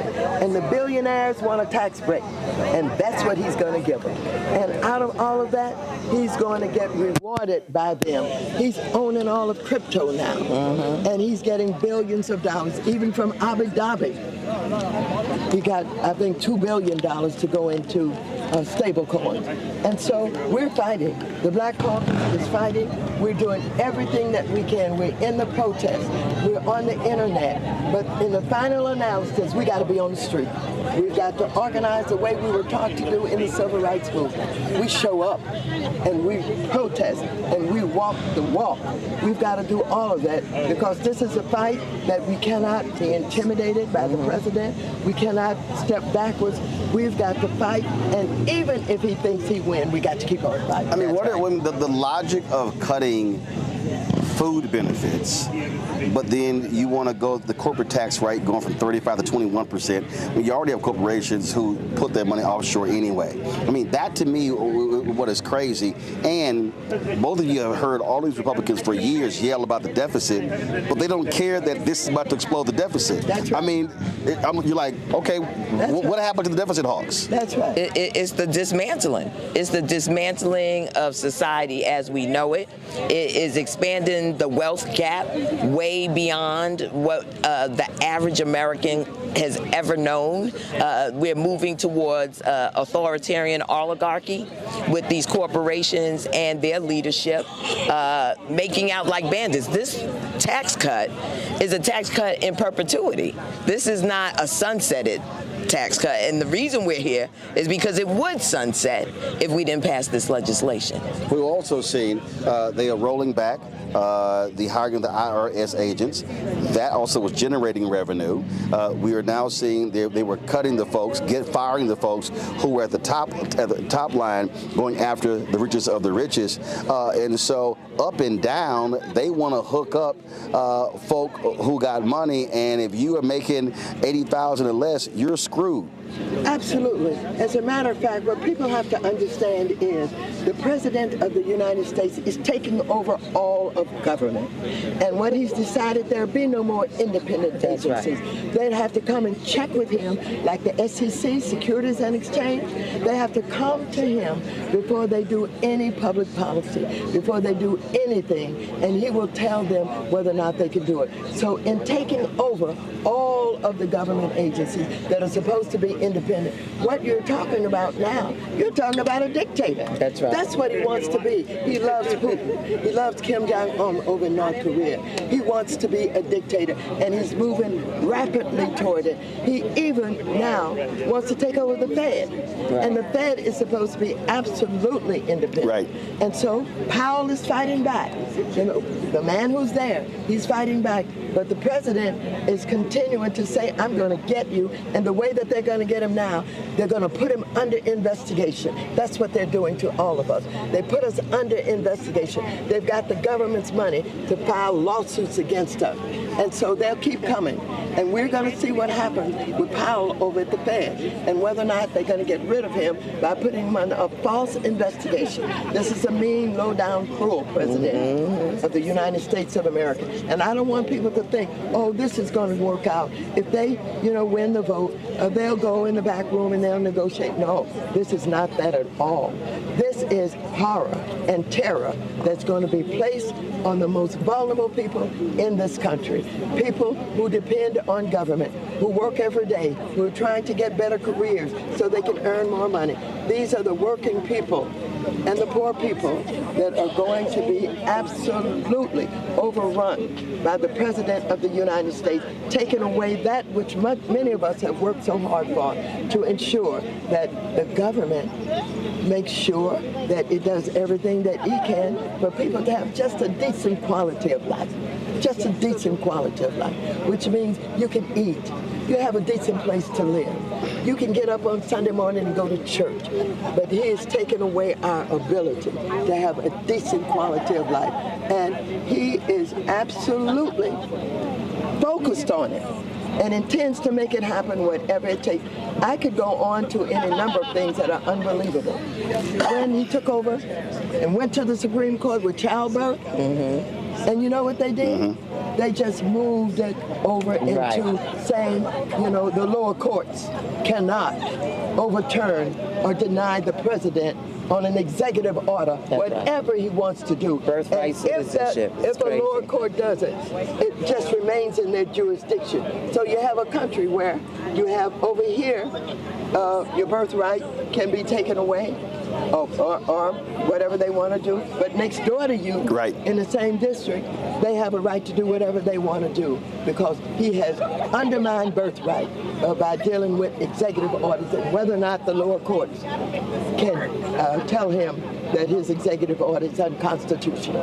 I mean, this is some big stuff that people got to understand. Absolutely. Looks like y'all about to get started real soon. So we're going to sit here, let you do that. I appreciate y'all chatting with us for a second. Thank you so much. Oh, no, we live, so we took all of it. We were live, so you're good. We got all of it. All right, folks, again, we're here at the U.S. Capitol where in moments, Congressional Black Caucus are going to be having what they're calling an emergency rally here. They've actually asked a number of organizational leaders to come out, bring their people out. And so different members are going to be here. They're going to be bringing some chairs, and each one of them are going to be talking and sharing their perspective. So here's the deal. I cannot hear the control room or hear our panelists, but I'm going to go to Matt first. I'm going to go to Matt. I'm going to go to Scott. Then I'm going to go to Rebecca. And Matt, this is the type of thing that's needed. And here's interesting. I've been seeing all these people in the last couple of days talk about Democrats need to fight, need to do more. Well, first of all, you're severely limited when you don't control the House, when you don't control the Senate, when you don't control the White House. The reality is this here. If the Republicans want to pass this budget, they can pass this budget. Now, the fight right now is amongst Republicans as to whether they're going to approve the Senate version or do their own budget, do another bill, send that back to the Senate and go back and forth. And so the reality is what Democrats, the only thing they can do is aggressively lobby Republicans who are in very difficult districts to get them to understand that, guess what? Listen, you're going to pay a political price if you vote for it. That's really what we're dealing with. Matt? Exactly. They need to break away, and they need to, the Republicans who are in these moderate districts need to break away. And the people who are just, against the bill need to be swayed, hopefully, by the Democrats attacking them, saying, or really cajoling them to say, do the right thing, or else you're going to be on the chopping block. But, Rebecca said something earlier that I was thinking, I think that the subterfuge or the answer that they're giving about why the vote is open this long is because people are coming back. But I think what's really happening behind closed doors is certain Republican members are probably Murkowskiing, and they're probably saying, this is what I need for my district. Give me what I want for my district, and then I'll accede to what the president wants, which is what I suspect is happening. But I've never understood politically why you would want to sign on to this bill. I understand, that they're all afraid of Mr. Trump, but I would be more afraid of your constituents because so many of them are going to lose health care and it's going to affect their lives meaningfully that it seems like this would be the situation where you break away. But hopefully the messaging from the Democrats will cause them to do that.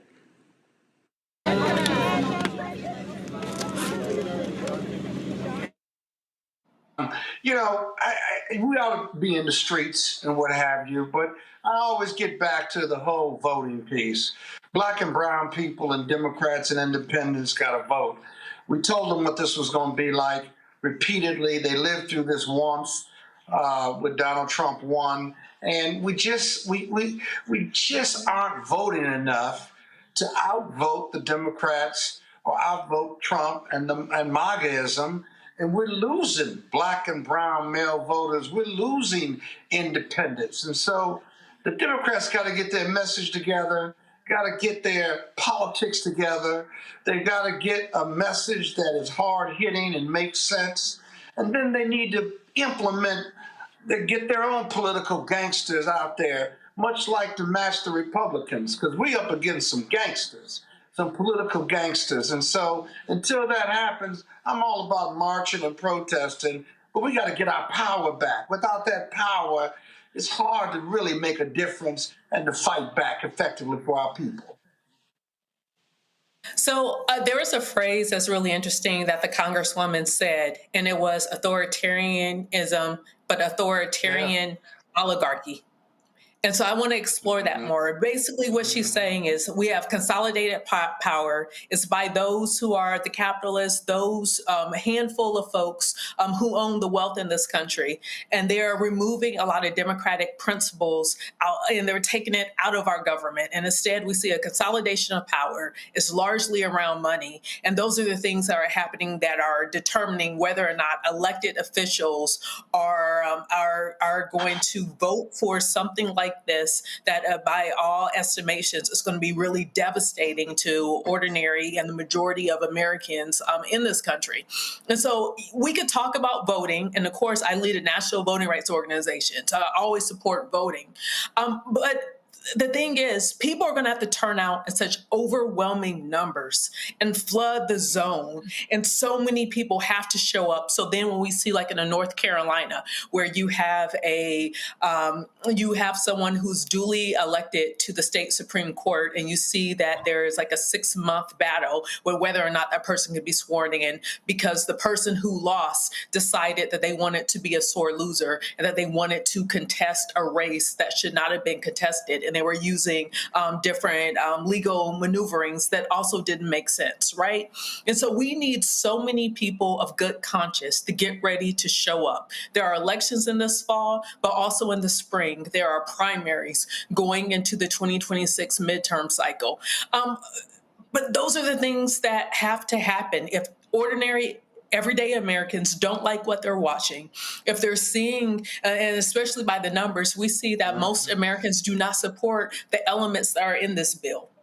But we are seeing that there's still a majority of members of Congress who have decided they're going to vote for it anyway, because their calculation is, you know what, you're going to hate what we're voting for, but guess what? You're going to vote and reelect me anyway. And there's no consequences that I'm going to have to pay. So it's one reason why you're seeing that the vote is still open, because there is active negotiation that's happening now, where you're going to see different members, especially members of the Republican Party, who are going to carve out what used to be called pork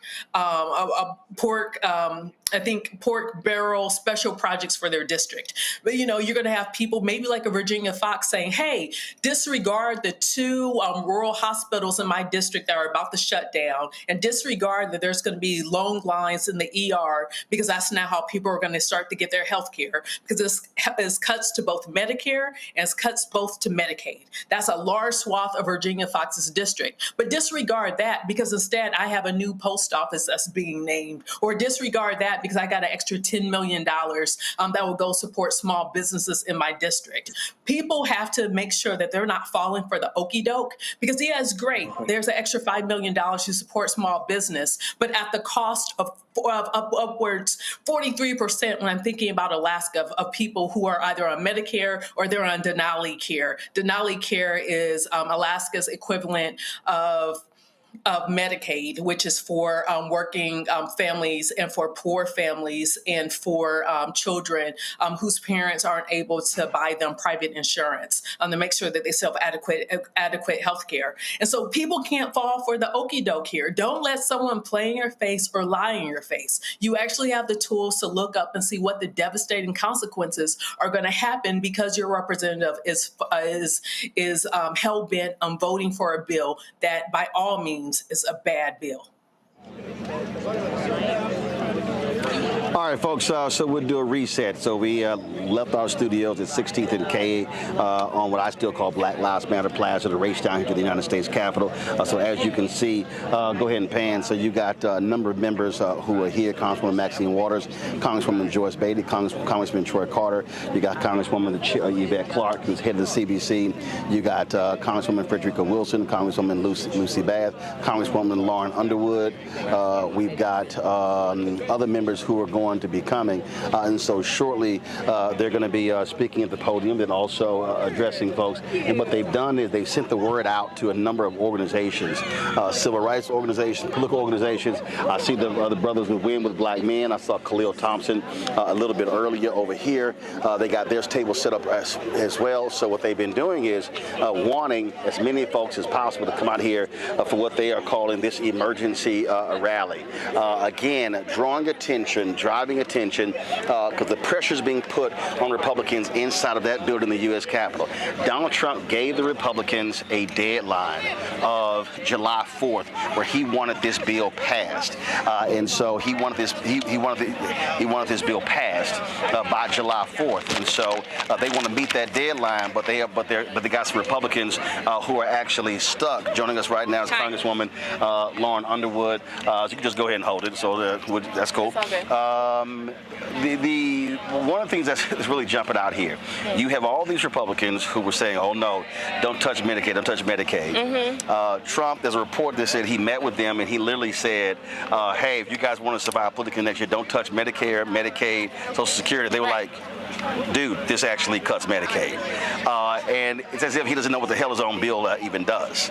And so it's amazing to listen to them bemoan that, but I'm going to go ahead and vote for people like Senator Josh Hawley. Yes, because Mitch McConnell says they'll get over it. Yeah, that was his literal quote. Well, we're all going to die anyways. So they don't care. The cruelty is the point. They raise these objections as lip service, and then they all cave. That is how they operate every day in service of one person, Donald Trump. I was talking to Ken Martin yesterday here at the DNC, as well as Leader Jeffries, and there are 35 what they call vulnerable Republicans, and who Democrats are targeting next year. But do you believe that they're going to actually show some heart and vote, for the constituents, or are they going to bow down to dear leader? They are all going to vote for this bill. This is the singular legislative priority for Donald Trump, and they are here to make sure that Donald Trump is happy. And then they will lose their majority in November 2026, and we will be back in charge of the House of Representatives and reclaim the people's house for the people. And so for the person who's watching, for the person who's listening, who would say, well, okay, so you think this is going to pass anyway, why do all of this? Why? Well, because they don't have the votes yet. They're in the middle of these negotiations right now. They are jockeying. They are horse trading. They are literally getting whipped. They are bending to the knee, and someone's coming and slapping their behind to whip them in line. Because the vote is still open. The vote is still open, and it's been open since 1:30 this afternoon. So that's 6 hours. Yes, sir. And so which is not normal. It is completely abnormal. We flew in. They summoned us here, knowing that they didn't have the votes. They did the test vote. They didn't have the votes. And now they're trying to get a grip and figure it out.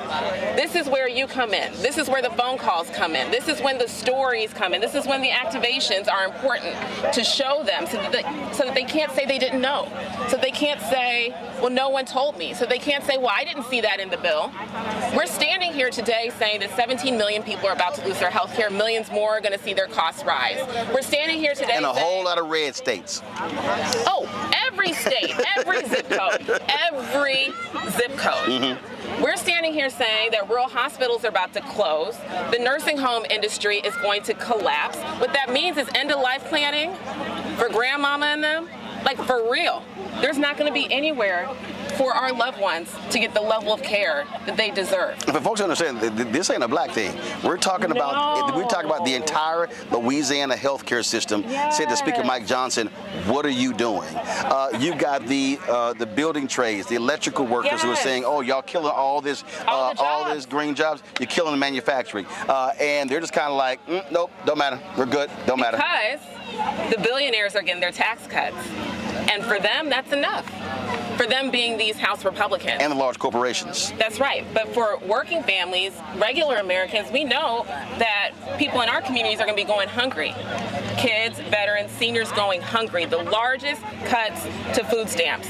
For some of you, y'all might call it EBT, right? Like, y'all know what we're talking about?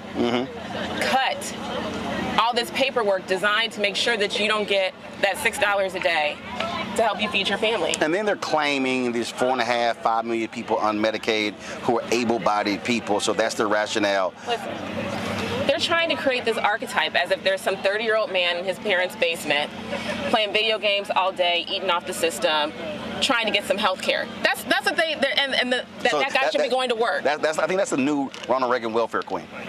Well, which we now know was non-existent. That was fictitious. Who's actually on Medicaid? Half of all kids in this country are on Medicaid.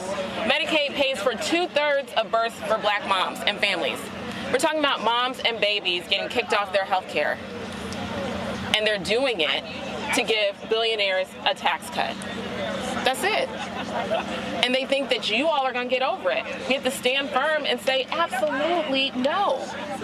Unequivocally no. Are they hearing from their districts? I mean, look, the Fox News poll shows 60% was against this bill. I mean, it's never been popular. Right.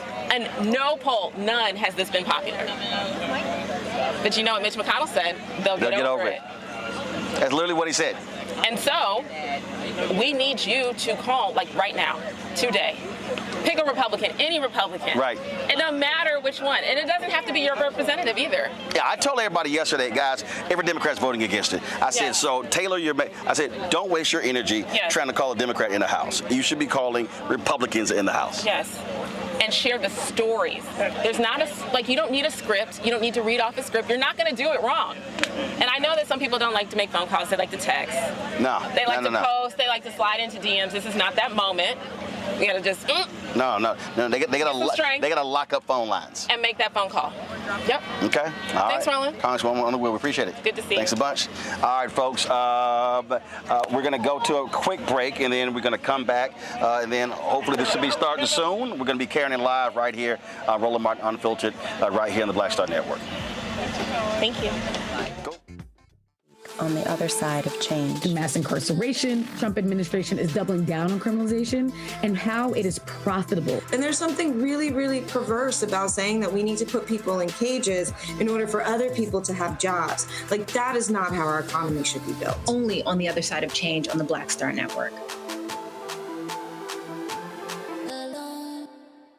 Don Winslow explains how it really works. To end chain migration, ending chain migration, chain migration, chain migration, chain migration. At the same time Donald Trump was spewing all this hate, he was using a high-powered lawyer and chain migration to bring his wife Melania's mother, father, and sister to the United States, where his money bought their citizenship.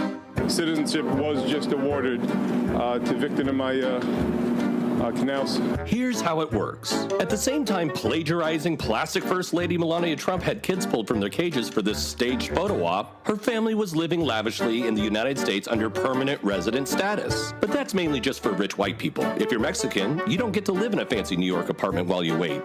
Donald Trump makes you wait in a cage. The world's most successful liar couldn't have his future wife be in the United States illegally, so he spent the big bucks to get Melania an Einstein visa. Don't you think in any way that it's hypocritical that his wife got to stay in the country with an EB1 visa, the so-called Einstein visa? Not at all, Stephen. I know physics. Now, the EB1 is reserved for immigrants with extraordinary ability. And when you think of extraordinary ability, you don't exactly think of Melania. But Trump didn't care. He just wanted it done. Meet Michael Wilds, the high-powered lawyer who helped secure U.S. citizenship for Melania Trump and her parents Victor and Amaya Knott, and a green card for her sister Ines. See, when Melania became a citizen in 2006, it gave her the right to sponsor her parents and sisters, hence the name chain migration. Trump destroyed families and sold a closed border policy to his base while using chain migration to bring in his own family. At the same time, the Department of Homeland Security were ripping children from their mother's arms and locking them in cages, Melania's family was walking out of court with a personal security escort of Department of Homeland Security officers. Note the patches on the uniform. Donald Trump has one policy for white people and another for brown. I met with the Border Patrol agents, and they're doing a great job. Okay, stop the music. There are still thousands of children locked up in Trump's border prisons. There are children that have not seen their parents in years. How long can Trump keep them in prison? Do they get out when they're 18? Do they spend their entire childhood in a cage? Do they ever get out? Do they ever get out? Now streaming on the Black Star Network. In France, me and Tony, and accidentally went to the Louvre, right? I had never been, and I saw a side door. And we got off the little bus. I said, come on, Tony, let's go to the Louvre. I mean, I'm just like, let's go to the Louvre, right? We're here. This black girl is at the door with this white guy, black African girl. And she says, oh my gosh, Vanessa Bell Calloway. And I'm like this, you know me? And come to find out we were at the wrong door. But she said, I'm gonna let you just go in here. But I was in Paris, France. And that shocked me. She knew my name, she knew me. She knew my movie. You know, so it's like, you just gotta, they say, build and they will come. Put it out there, people will find it, they will come.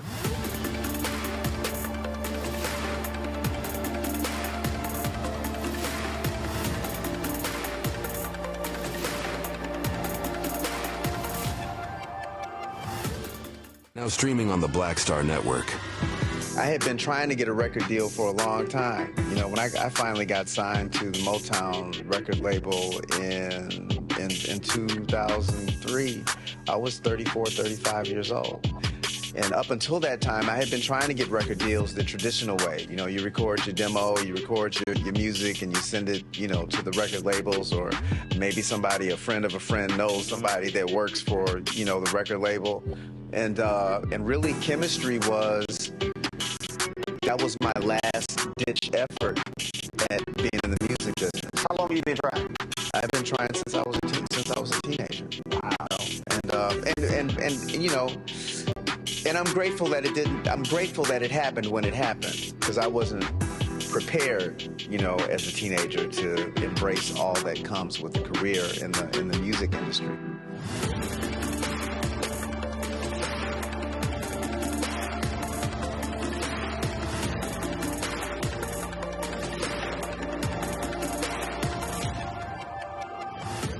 Hi, I am Tommy Davidson. I play Oscar on Proud Family, Louder and Prouder. I don't play Sammy, but I could. Or I don't play Obama, but I could. I don't do Stallone, but I could do all that. And I am here with Roland Martin on Unfiltered.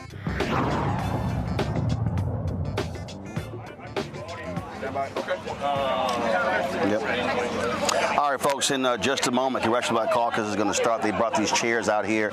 They got some different young folks out here who are impacted people, so they're going to be having them talk as well. And so we're about to carry that live. So they're about to start right now. So they're about to file in. And so here we go. And so they're going to grab the mic here. And so good to see you, Congresswoman. Hey, good to see you. Absolutely, bro. absolutely. Out here with the people. Absolutely. And so we're going to start in just a moment here, and hear what they got to say. All right. So again, let me name the folks here. You see, you've got Congresswoman Lauren Underwood. You got Congresswoman Frederica Wilson, Congresswoman Yvette Clarke. You've got Congressman Troy Carter, New Orleans. Congresswoman Joyce Beatty. Congressman Hank Johnson. You've got Congresswoman Lucy McBath. You've got Congresswoman Latifah here. And then you've got, of course, Congresswoman Maxine Waters, and other members are going to be coming as well. And so we're going to hear from them in just a second.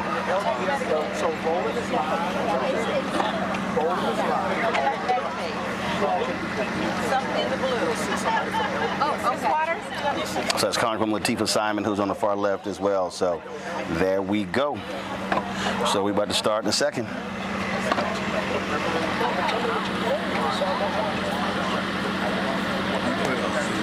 All right.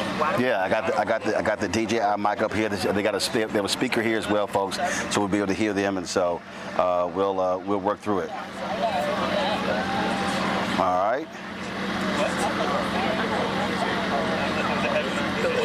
Mark, is that speaker on?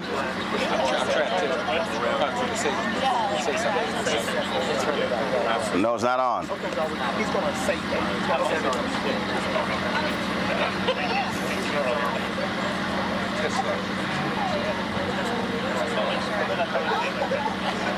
want the panel to go? Testing 1, 2, so let me thank, folks who are watching, let me thank Rebecca, Matt, and Scott for being with us. And so stuff changed quickly, and so I appreciate y'all being on today's panel. So let's go ahead. We'll get started from the U.S. Capitol.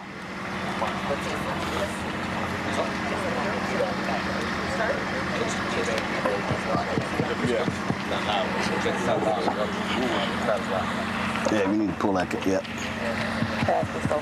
There we go. Sorry. There you go.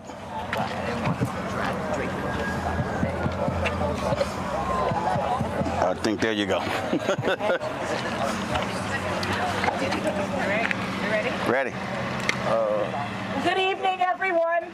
Good evening. Good evening. I want to thank Congresswoman Clarke for inviting us all today. And if you know the CBC, the Congressional Black Caucus, you know that it is in our tradition to honor the folks who have driven the way. We have Maxine Waters and others. But Rep. Clarke, thank you for allowing me to speak first. As the newest member of the Congressional Black Caucus, I want to be clear why we are here and why we will not leave this floor until we all vote hell no, every single Democrat. But the consciousness of the Congressional Black Caucus has always been pure. That we have fought for poor people, we have fought for folks red and blue, we have been consistent, literally, in the theology of freedom, that everyone deserves rightful treatment. When you are sick, you deserve health care. That our community should be abundant, and that no one should be left behind. Many of you all have watched these folks, as I have over the years, standing on the congressional floor, sometimes sitting on the floor, being a mirror to the evil that exists in that dome. And one of the things that we need to be clear about tonight at the CBC, and you'll hear the whys of how our heroes, who will march up those stairs in just an hour or so, what we will be bringing with us. We are bringing forth every single elder in our community that is on Medicare. We are building the love of the many foster parents that we are supporting and cheering for as they do the good work as the Republicans try to steal their Medicaid. We are loving on the young people in every single city in all 50 states and territories who are living off of $6 of snacks a day and saying, not only do you deserve that, you deserve more, while these folks behind us are trying to rip your dignity and take the literal benefits that your grandmother has worked for. We say, no, we are going to continue to fight and know that the Congressional Black Caucus will never falter. We will never give up. While we don't know what's going to happen on the other side of this vote overall, we know damn sure that Black folks in Congress who belong to this caucus will never give up on our rightful assignment. And that's to consistently tell the truth. It is to stand in unity. And I want to give it back to Representative Stark, and I want to thank you for your stewardship. And I want to thank you, Maxine and others, for leading the way for young people all over the country to remember the words, and it's you all, to remember the words of Ella Baker. Ella Baker was so clear. She said, young people come first because you have the courage where we fail. If we do not fight for the now, there will be no future that you will own. So this movement is yours, and hopefully we will bring your voice up those stairs and make you proud. Let's fight. All right, we're going to have Mark, Reverend Mark. Right behind you. Thank you, Congresswoman. No, you can speak. I've just been given an assignment to take Director Vincent Evans and give him a round of applause. His assignment, he's instructed me to instruct each of you, and even from some of the organizations that are here. I see LDF is here and one or two others. We'll hear from them tonight. He wants each of you to articulate the why and the who and the why you are here. Speaking on behalf of any one of your constituents who is going to be affected or in fact devastated by what this big ugly bill will do, so that the people can hear us and we can meet them on the ground. That's what Vince is asked of us. Is that okay? That's right. He asked me to ask y'all to do that. I just come up here and do that. No, thank you. I want y'all to get on me. You want to do that first since you can close? Okay.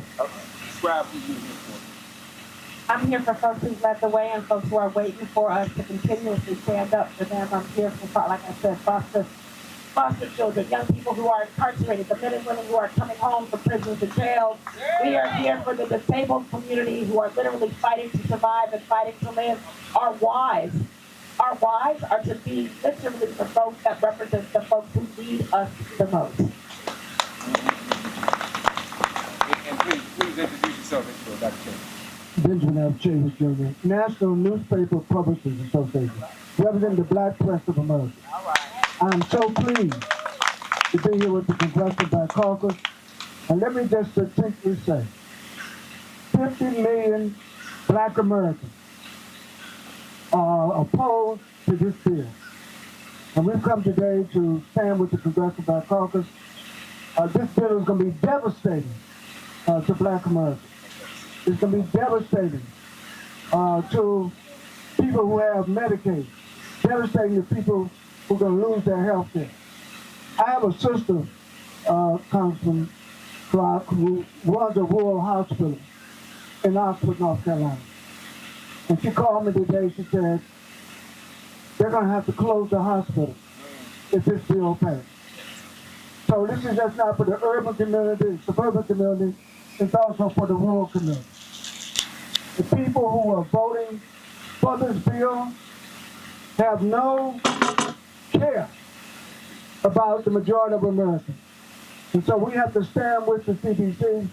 We have to stand with all the communities to oppose this bill, now and forevermore. Never to allow this bill to be passed. If someone, you want to hear about the personal stories of the people That's right. Good evening. I'm Congresswoman Lauren Underwood. I'm honored to represent the 14th Congressional District of Illinois. And I am here thinking about the millions of Americans who get health care coverage through the Affordable Care Act or Obamacare, who have benefited from some tax credits that we had signed into law under Joe Biden that allowed 4 out of 5 people to get health care for $10 or less a month. Now, you all may know that I'm a registered nurse, and I have pre-existing conditions myself, and I have had Obamacare coverage, and I know what it means to get a bill for a premium that's expensive. And so the opportunity to lower healthcare costs for the American people was so popular that we had the lowest number of uninsured Americans in U.S. history. We did that, and this bill would rip it away. The Republicans have declined to extend these tax credits that have offered the promise of health care coverage to millions of Americans. And now we know that 17 million people will lose their coverage, and hundreds of millions more will see their costs rise when this bill passes. That's why I'll be voting no. And I want to remind people that none of this was inevitable. We have an opportunity right now to continue to raise our voices. So if you haven't made a call to a House Republican and shared your own healthcare story, told them how the closure of a rural hospital or a closure of a nursing home or a closure of a community clinic would hurt you and your family and your community, please don't wait another moment. Pick up the phone and make a call right here to the United States Congress and let the House Republicans know the damage that they are inflicting on our communities. Thank you. Congressman Wilson, who are you? Hello, I'm Congresswoman. I don't think you're on. Come close to your mouth. Yeah. I'm Congresswoman Frederica Wilson from Miami, Florida. I'm a school principal, former school principal, a former student, and I know what happens when little children come to school. When we cut SNAP, that's what's going to happen to these families. Children are not come to school with a full breakfast and a full lunch because they have already cut it out in the budget. And I want you to know at Miami-Dade County, that's an immigrant-rich community, they have built something called alligator algebra. The funding for alligator algebra is in this bill. It's $460 billion a year to operate. So that's why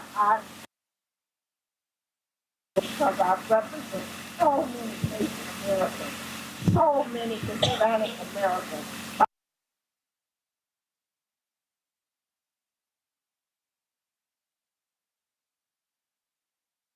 Everybody, all states, they don't have to. There's a number that you call and they will ask you, who do you want to speak with? And let's tell them. And you implore that representative to vote a peaceful bill that's going to cause and death in the black community.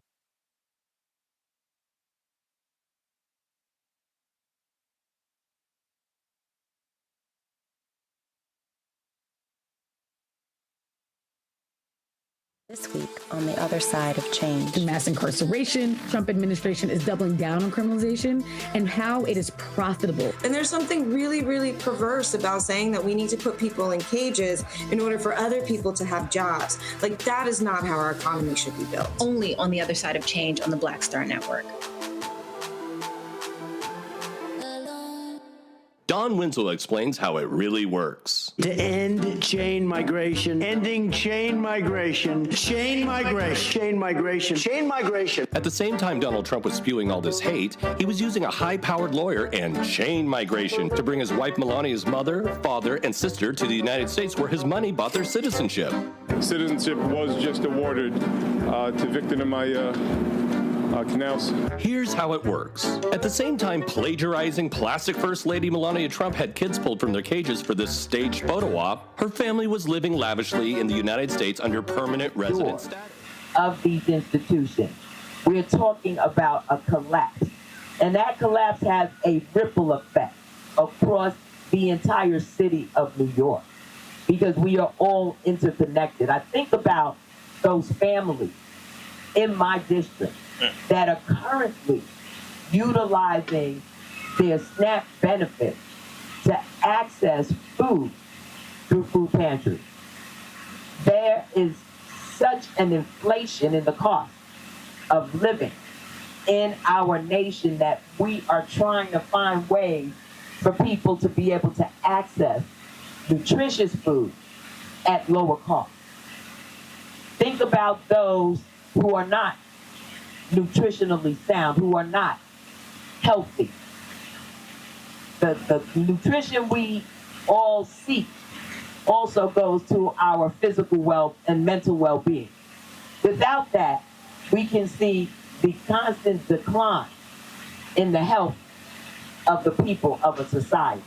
Not only will that, the SNAP benefit, the cut to SNAP benefit have a profound impact on our communities, but it will then have a ripple effect on the health of our people just when they won't have access.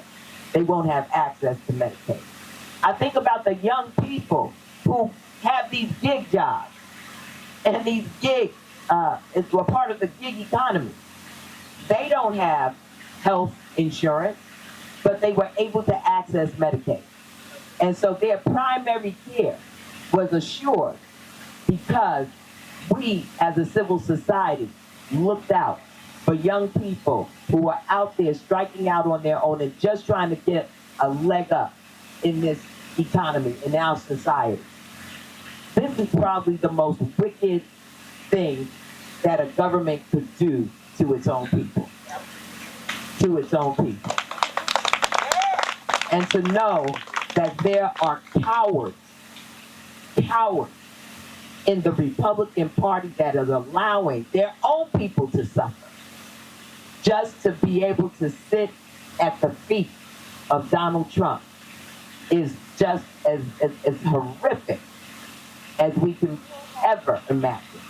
I can't imagine what it is to give up my dignity to a man who doesn't deserve it, to be able to just maintain a seat in the Congress, but let my constituents suffer. Let my elders in my community suffer. Let the young people of our community suffer. And so we are here to say hell no. Every Democrat in the House of Representatives will be voting no on this big, ugly bill. Congresswoman Clark, let's give her a round of applause. Thank you, sir. It's personal, please. Congressman Troy Carter from Louisiana, representing the 2nd Congressional District. I want to first thank our chairwoman for bringing us together at a time when we really need to be together. And I will tell you, who am I here for? Who are we here for? We're the people that don't have a voice. We're the people that don't have a seat. We're the people that don't have a voice. But that's okay. We're here for you. And when we're at the table, you're at the table because we're going to continue to fight for you. This big, ugly bill is going to wreak havoc throughout our country.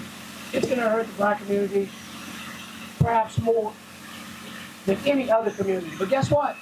They're going to hurt too.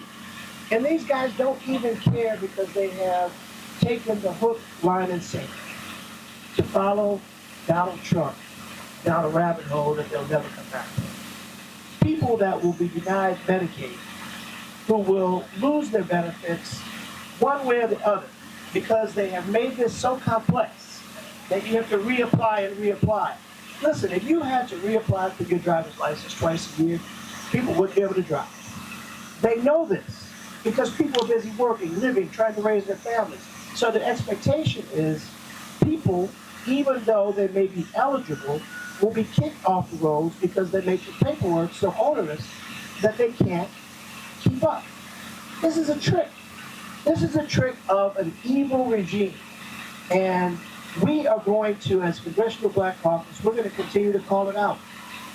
We're going to call balls and strikes. We're going to call it everywhere we go, with our fraternities and sororities, in church organizations, with our faith-based communities, with our civil rights leaders, with the caucus and beyond. Because however they vote today or tomorrow, this battle's not over. We're never going to quit. We're never going to retreat. When I was in the state Senate, we expanded Medicaid. And when we expanded Medicaid, one of the first things happened, tens of thousands of people got on the roads. People started having access to health care. Rural hospitals started opening up. People that had been denied health care were now being covered. Guess what will happen now? The reverse is also true. Those rural hospitals will close. And that critical time when you're having a stroke or a heart attack, those precious moments that you no longer will have to get to a community clinic or a rural hospital, people will die. In those moments where you have to drive 20, 30, 40, 50 miles to see a doctor when you've had a stroke or a heart attack, people are going to die. That's just a fact. That's a reality. And the notion that one of our senators said, we're all going to die. We don't need to die prematurely. That's right. And we don't need to die because we were denied access to health care. We don't need to die prematurely, although they seem to think, as Mitch McConnell said, don't worry, they'll get over it. No, we won't, Mitch. We're not going to get over it. We're never going to get over it. And we're going to continue to fight for the people. And we're going to make sure that the people like the McCorkins, who I brought up from Louisiana to come to Energy and Commerce, who has a child that was born severely disabled, who requires Medicaid. Now, his mother and father both work. This notion that people who are on Medicaid are scofflaws and bums and gangsters and get-over artists is offensive and false. There are people out there that need Medicaid for a number of reasons. People who are employed but are underemployed. Working but still poor. Are you going to tell me that these people are scofflaws and bums? I think not. But that's what they think of you. That's what they think of our people. And this Congressional Black Caucus, all the people assembled, we don't think that. And we're going to fight for you. We're going to fight that you have access to health care. We're going to fight for you to have access to SNAP dollars, not $6 a day, because that's ridiculous. And they want to reduce it and take it away. This caucus, this Congress, on the Democratic side, will continue to fight for the people and bring justice. And we, us, all, are going to vote against this big bill. Yeah, big ugly. Big ugly. Congresswoman Joyce Bates. Give her a round of applause. Yeah. Thank you. I'm Congresswoman Joyce Beatty. I hail from the 3rd Congressional District of the great state of Ohio. Chair Emerita of the Congressional Black Caucus. Yeah. I am here to join my colleagues and our leader, Congresswoman Yvette Clarke, to say to you that I will be casting a no vote on this bill. Why am I here? I am here for those who we can call their names and those who are named.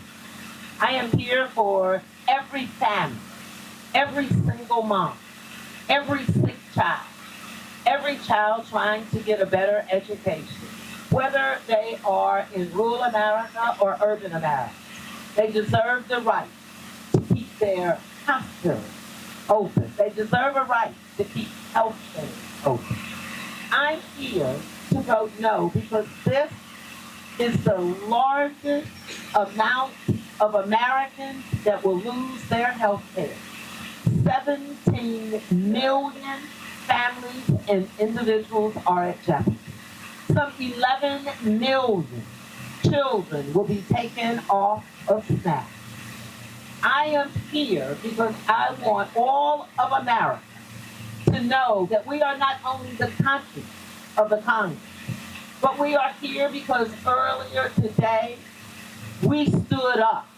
We had a stand in because we are standing for the people. I am here because I want to make sure that we give this clarion call to answer your question. When you are asked, what is the Congressional Black Caucus doing? I don't want it to be a mistake. I want you to clearly say they are fighting for our people.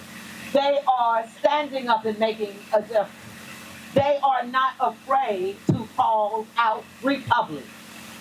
Let me make it clear that whether it is health care, whether it is the Pell Grant, whether it is SNAP, it is not a Republican or Democrat issue. It's a people's issue.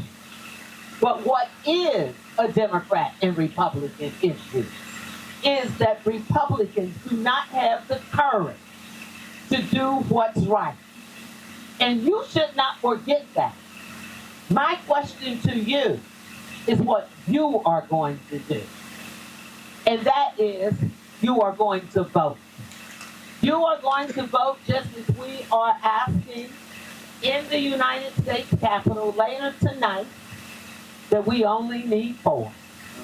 We only need 4 Republicans to join us.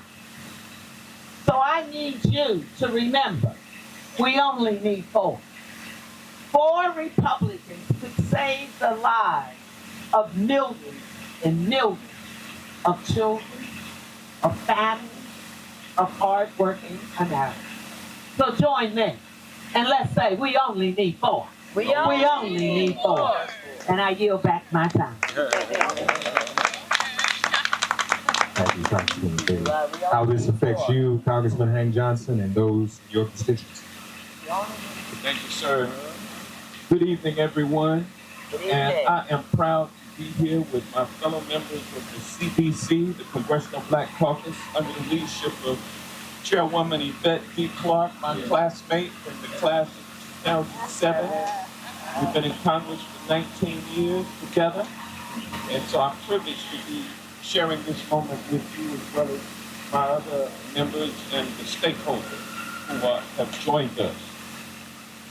You know, I think about over the last 40 plus years that I've been a resident of the community where I live, which is the 4th Congressional District of Georgia. I've seen the mushroom of kidney dialysis clinics popping up all throughout my community. In fact, you can look around in some places and there's a dialysis clinic on every corner. And it's not just older people who are going in 3 or 4 days a week to get dialysis to stay alive, because if they don't go, they will die. But it's young people too. That's right. Who are suffering from kidney disease, from diabetes, from high blood pressure. And there's thousands of them just in the 4th district who are making that trek every week, 3 or 4 times a week. And many of them work, but some of them can't work. But I'll tell you this, most of those people in those dialysis clinics could not be there unless they were on Medicaid. And then there's a fair number who are also on Medicare. So in this big, ugly bill, we're cutting $1 trillion in Medicaid. We're cutting $500 billion in Medicare. And so We are also cutting subsidies that make health insurance affordable for people, because some of the people at the dialysis clinics are paying with private insurance. But when those subsidies go away, they won't have the private insurance. And so it is a catastrophe in the making that is going to lead to the deaths of thousands of people in this country if this bill passes. 50,000+ people per year are scheduled or predicted or projected to lose their lives because they are not going to have access to health care in the richest country on earth. That is a shame. Shame. It's a shame. And anybody who votes for this bill should be ashamed of themselves. That's right. So I'm here, along with my colleagues, to be the voice for the least of these, for those who are hungry, and we can feed them. I'm not going to be one of those who doesn't feed them. For the sick who need our care, I'm not going to be one who turns them away from care. And for the strangers, we call them strangers, but really that's a biblical term. I'm talking about our immigrants who are in this community, who we can shut the door or we can open the door so that we can all prosper. I'm here to speak for them as well. And I thank you all for being here. Dr. Hank Johnson. Thank you. Congresswoman Lucy McBath. Let's give her a round of applause. Thank you. I'm Congresswoman Lucy McBath. I represent Georgia's 6th Congressional District, which is all of the suburbs of the Atlanta metropolitan area. And I do want to thank our chair, Congresswoman Yvette Clarke. I want to thank our chair Emerita. I want to thank the leadership of the Congressional Black Caucus. I want to thank the organizations that are joining us here tonight. Thank you for your steadfast commitment to standing up for democracy, for the people all over the country that we are actually fighting for tonight. I will tell you, I'm voting no on this bill tonight. And I'm voting no on this bill tonight because as a 2-time breast cancer survivor, I remember sitting in the office with all the other women like myself as we were waiting to see our surgeon, our doctor, as we were waiting for care to make sure that we would survive and we would still live. And I remember the discussions that we used to have, the years that we had about being able to pay for our care, pay for the surgery, pay for the pharmaceuticals that we needed to keep us alive. And I remember the discussions that I had with women who were on Netflix, who were afraid as to whether or not they were going to be able to pay for their care, to keep them alive. We talked about our families. We talked about our children. We talked about are we going to be here to carry on and to take care of our families. So I'm here tonight because I understand that I had good health care insurance and I've survived cancer twice. But I know there are so many women in this country, especially women of color, that if Medicaid is cut, if the financial resources are cut for their access to health care, they will not survive. They will have nowhere to turn. I'm here tonight to vote against this bill because I'm concerned about every woman in this country who has used Planned Parenthood as the only means of care, reproductive care, not just for abortion, but for their wellness check, for birth control. And they won't have access to that anymore. Where are they going to go? Where are they going to get their help?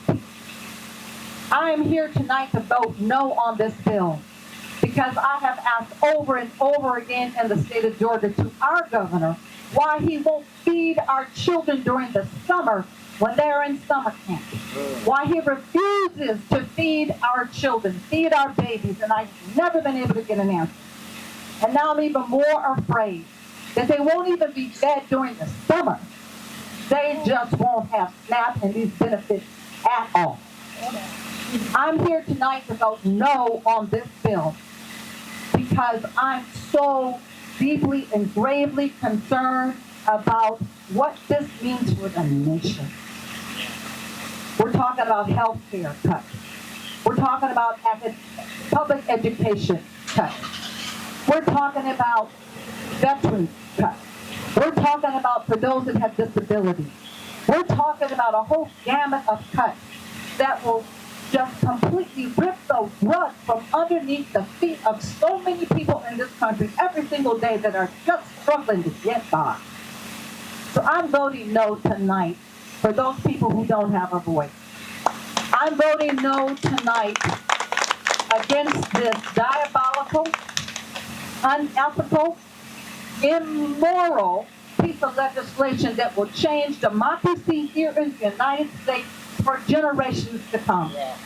I'm voting no on this piece of legislation because all of the people who have been in this building, who've been in this Capitol, who've been on this Hill long before I came, fought to undergird and support America. And doggone, if I'm going to let all the work that they've done go down in vain. Thank you. Congresswoman Maxine Wallace, for whom are you? Hello, everybody. Hello. All of my colleagues, the Black Caucus, for all of the work that we do every day. And even though we have a crisis like that, you're fighting even when others don't know there is a crisis. You hear every day whether it's on education, whether it's on health, whether it's on health care, whether it's on what is the proposition is. Ladies and gentlemen, this just didn't happen. It happened because somebody made it happen. Who was it? The guy who did this job. You know who it is.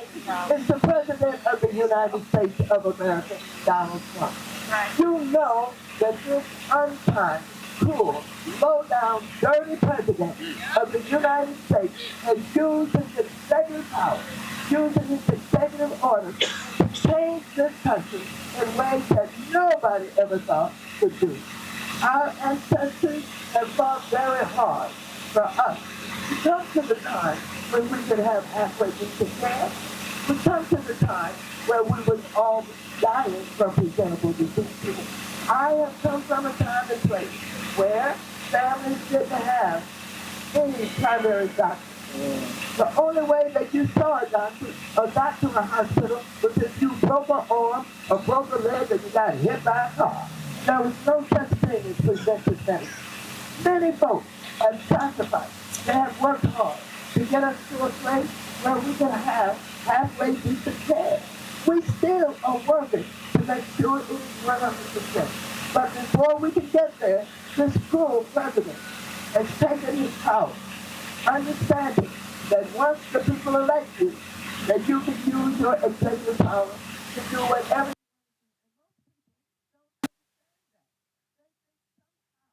We can rein him in, and somehow we be able to arrest him because he's a criminal. But the fact of the matter is, the President of the United States has a lot of power, and that executive power is being used now to make sure that he takes care of the in this country and give them the tax rates that they all want. You saw them at the inauguration, standing with him, proudly saying, now we're in charge.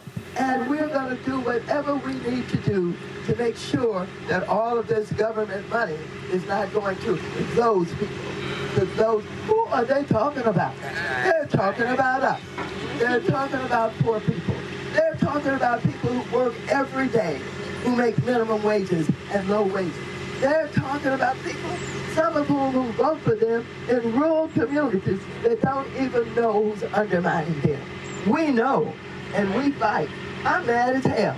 And I want to tell you, it is not just about being here today. Of course, I'm not going to vote for the bill. But we got to be on the street. We've got to be fighting in the way that the civil rights people taught us to fight. We've got to organize. We've got to get out there. So young people are interested. We have got to help them to understand when they understood what happened up in Minneapolis, Black Lives Matter came alive. They were on the streets of America. We need them on the streets now. And so we don't know what's going to happen tonight. We don't know when the rule is going to come up. We don't know whether the rule is going to pass. We know that there are some members, both on the Republican side for the most part. The Democrats are all together. We have a wonderful leader in Hakeem Jeffries who has kept the Democrats together in this Congress. And we all voted against this bill when it went through the House. It got to the Senate. They don't know which end is up. And now they've got some over there who have found out that their constituents are finding out that they have buyer's remorse. They didn't know when they voted for him that it meant them too. And so some of them are begging for us on this side to now bail them out. We need 4 votes, as Ms. Bailey has said, just 4 votes. But I want you to know we've got some scared, intimidated folks over there who's so worried about their primaries. Well, let me tell you about our primaries. Our primaries know when we're working for them. That's right. Our primaries know when we're fighting for them. And nobody with no big amount of money can take us out if we're doing the people's business. That's right. So we've got to do the people's business and depend on the people and help the people to understand and to educate the people about what this government is and what it's all about. I want to tell you, Trump is in office, had his co-president, Elon Musk, and they got together and decided that the way to give that tax break was to get rid of so many employees doing all of this work that they don't need to do because the people they're doing it for don't deserve it anyway. Well, I want to tell you, I think they cheated in order to win in the first place. Right? Talk about it. And I want to tell you, I am not intimidated by anybody, anytime, any place, anywhere. And so it is because of the strength of our conviction that we're going to win in the final analysis. That's right. Even if we don't get this vote tonight, we're going to win because we're going to fight harder. We're going to help people to understand what has happened. And understanding what has happened when you didn't know that the president had this kind of power is going to give you power. And never again should we confront it. Be confronted with a president of the United States who's using the executive powers to do what this honored, low-down, dirty, cruel man is doing. And so we hope that there are enough 4 votes, as Ms. Bailey said, we hope there are 4 votes who will finally get some strength and say, sorry, Mr. President, we just can't give it to you. But we don't know whether that's going to happen or not. And I know a lot of people are praying that that will happen. I'm going to try to pray. I'm going to really try. But in addition to that, I'm going to continue the fight. Ladies and gentlemen, I'm 86 years old. Yes. I want you to know I've been on the street in 8 protests from California all throughout Washington, D.C. And guess what? I got strength for 8 more, 12 more. I will never stop. As a matter of fact, I decided I'm going to live till I'm about 110. Okay? That's so good. Come on. Nobody can stop you. Come on here. Nobody can stop you. And ladies and gentlemen, we hope they do the right thing up there. Yes. But we don't know. And if they don't, we will not stop fighting anyway. Thank you very much. Congresswoman Maxine. Amen. Thank you. No, that's wonderful and good for me, for all the members. What we're going to do is hear from some young people, but we know members have busy schedules. At the end of you have to leave. You have Vincent. You sure? Okay. And that's not nice because members are going to let the young people take a seat. Come on, y'all. Come on, you young people. That's what they said. They want to hear from you. All right. I want y'all to talk.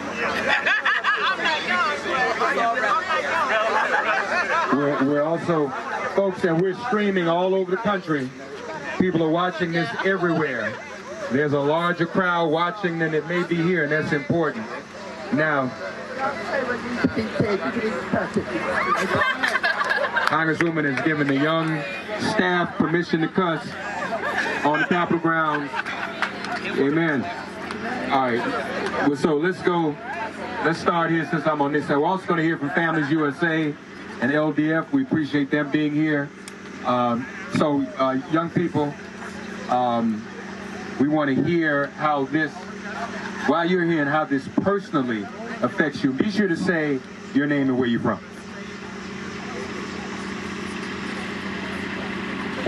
Hello everyone, my name is Caleb Paul. I'm from New Orleans, Louisiana. I'm a rising sophomore at Yale University.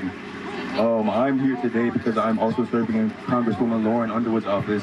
I'm on the receiving end of countless phone calls from constituents worrying about everything that have going on, from older people worrying about their Medicare and Medicaid being cut off, to the younger people just worrying about other factors, single mothers. My mother is a single mother herself. Living under a single mother's house has been really intense. At certain times, we've had SNAP benefits, and I could not imagine living in a household where this would not be available to us. So I hope the Republicans, we need 4 votes. I hope 4 of us can be strong enough and condemn this administration and everything that's going on, because it's necessary. We're living in a very, very amazing time to continue being amazing.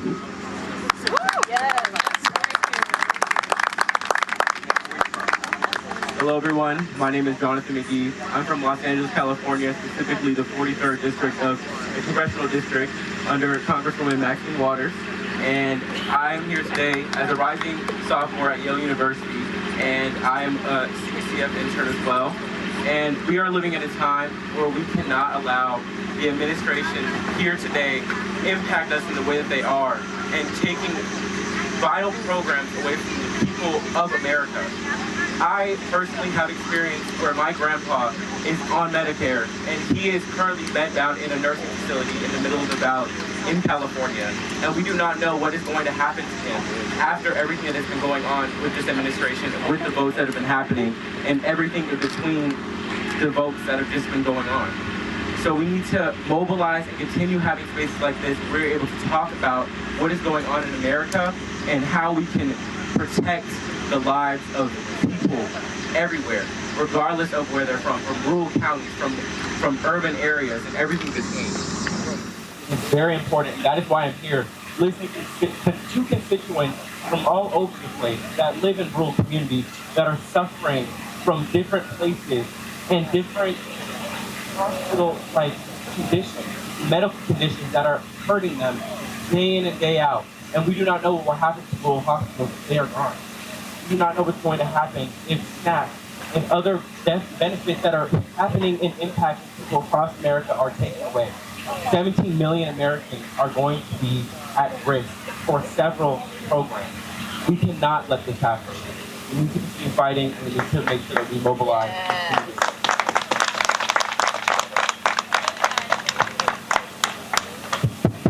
Good evening. I am Charles Ross Hoover. I am a member of the United States Student Association, as well as president of the UMass NAACP chapter. And I'm here today because, as a voice for students across the country, you can't cut Pell.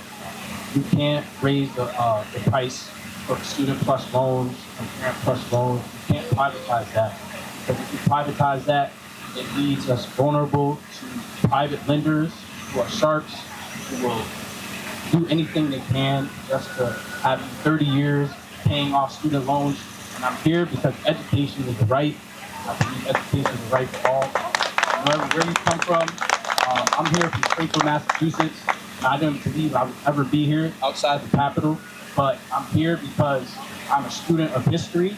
And today is the 64th anniversary of the Civil Rights Act being signed into law, and also the birthday of the late Supreme Court Justice Thurgood Marshall.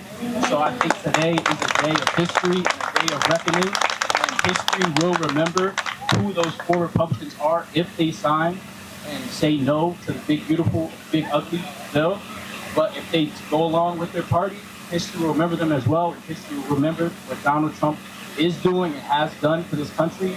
Insurrection or fake election, fraudulent election, history will remember, and that's why I'm here. let me just say, since our brother mentioned Thurgood Marshall and the Civil Rights Act, today is also the 100th birthday of Medgar Evers. And today is also born on the same day, the 100th birthday of Patrice Lumumba. So this is a freedom fighter day. Amen.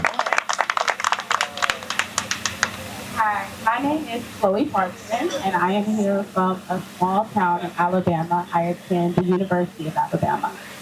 If you ask me why I'm here, I would say I'm here because somebody has to speak up, somebody has to advocate, somebody has to make a change. If we all go along with this idea of selfishness, of not looking out for the people that cannot speak up for themselves, who will help us?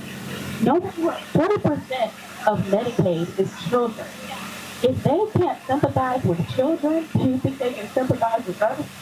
No. We have to advocate for ourselves as Black people, as minorities, and everybody else, not even just minorities. This bill will impact the entire nation. It's something that if it passes, you will tell the difference when you wake up the next morning. That's right. So make sure that you help to be the change, to be the positive impact, and not the negative.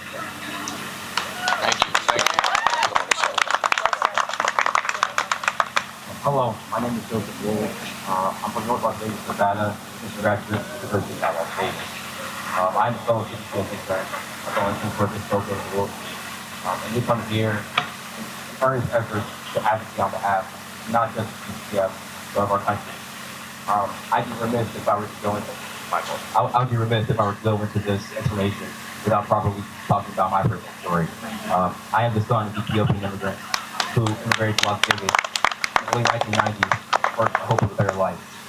Throughout my uprising and my upbringing, my parents went through great struggles to bring me and my sister up in a way that was pursuant to the American dream.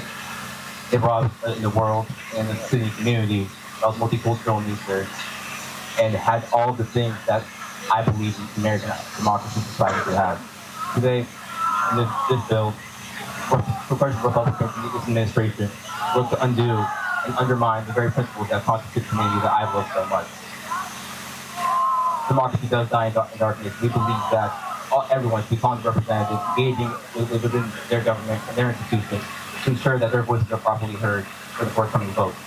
The vote tomorrow will be more than just a political reconciliation bill. It will be a referendum on the principles that constitute our American community. To the mother who is reliant upon food stamps to feed her children, to the young woman in Las Vegas who's reliant upon medicating her and her grandmother, to the young Ethiopian American boy who to this day still looks to America and questions what the world has to offer. We're looking at this bill, at this forthcoming vote, as a vote for our democracy and the integrity of the United States. Thank you.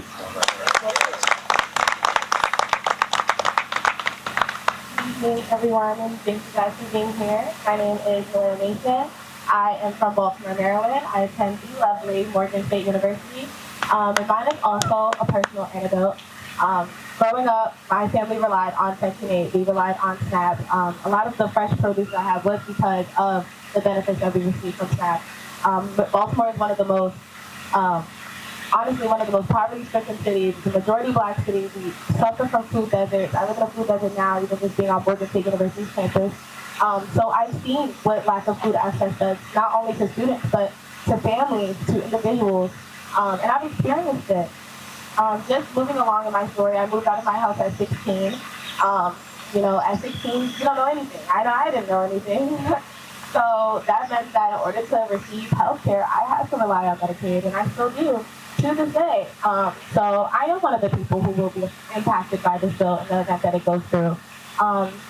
And because I was on SNAP, because I received free lunch, those are the reasons why I was able to attend college. I got fee waivers because I was able to rely on SNAP benefits. And I was able to attend Morgan State University on a full ride because I had the resources that I needed in order to obtain an education. I know a lot of students, especially a lot of young Black children from Baltimore, don't get that opportunity. So I'm here to advocate. I would say I'm here to advocate not only for myself, but for my community, for my sisters and brothers, for the people who were going through it just like me and didn't speak up, for my immigrant sisters and brothers, for my people who have experienced housing insecurity like I have. I'm here for everyone, and I'm proud to be. This is what we're here for. All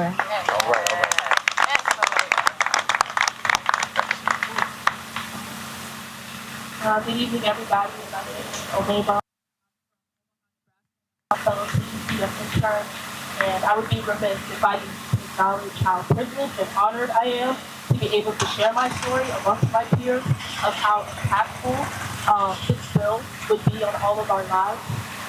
Just to share a little bit about me, my family moved here in 2004 as refugees from South Sudan. It was Medicaid, it was Medicare, get established in this country. It gave us peace of mind, knowing that we had food to eat, knowing that we had our essential services taken care of, that we could engage in our education. It was SNAP benefits that supported me through college, knowing that I could focus on classes, that I could focus on my education, and not worry about what I had to eat at the end of the day. I want my story and my testimony to be one that is representative of many across the United States who without this support, they wouldn't be able to establish themselves in a new country. Education has been the great equalizer in our society. Our ancestors have fought long and hard for our educational rights. We're all proud to be here today to be pursuing our education so that we may fight for the generation that follows and amongst our peers as well. So I would just be remiss to say that, I'm not proud and honored to be here, and just thank you for letting me share my story.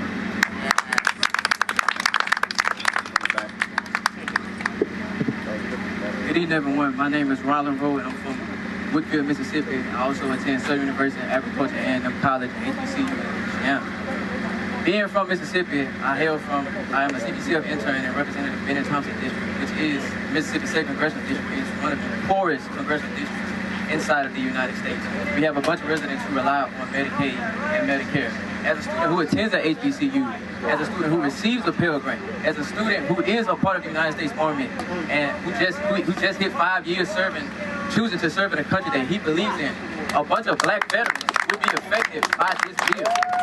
This bill would now require students to take 15 credit hours to receive full Pell Grants. And we know a bunch of students cannot take 15 credit hours because they have to take care of their aunties, their grandmothers, their mothers, their fathers. Have Republicans lost all human decency?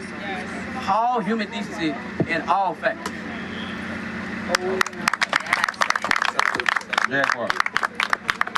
Anthony Wright of Families USA. Would you introduce yourself?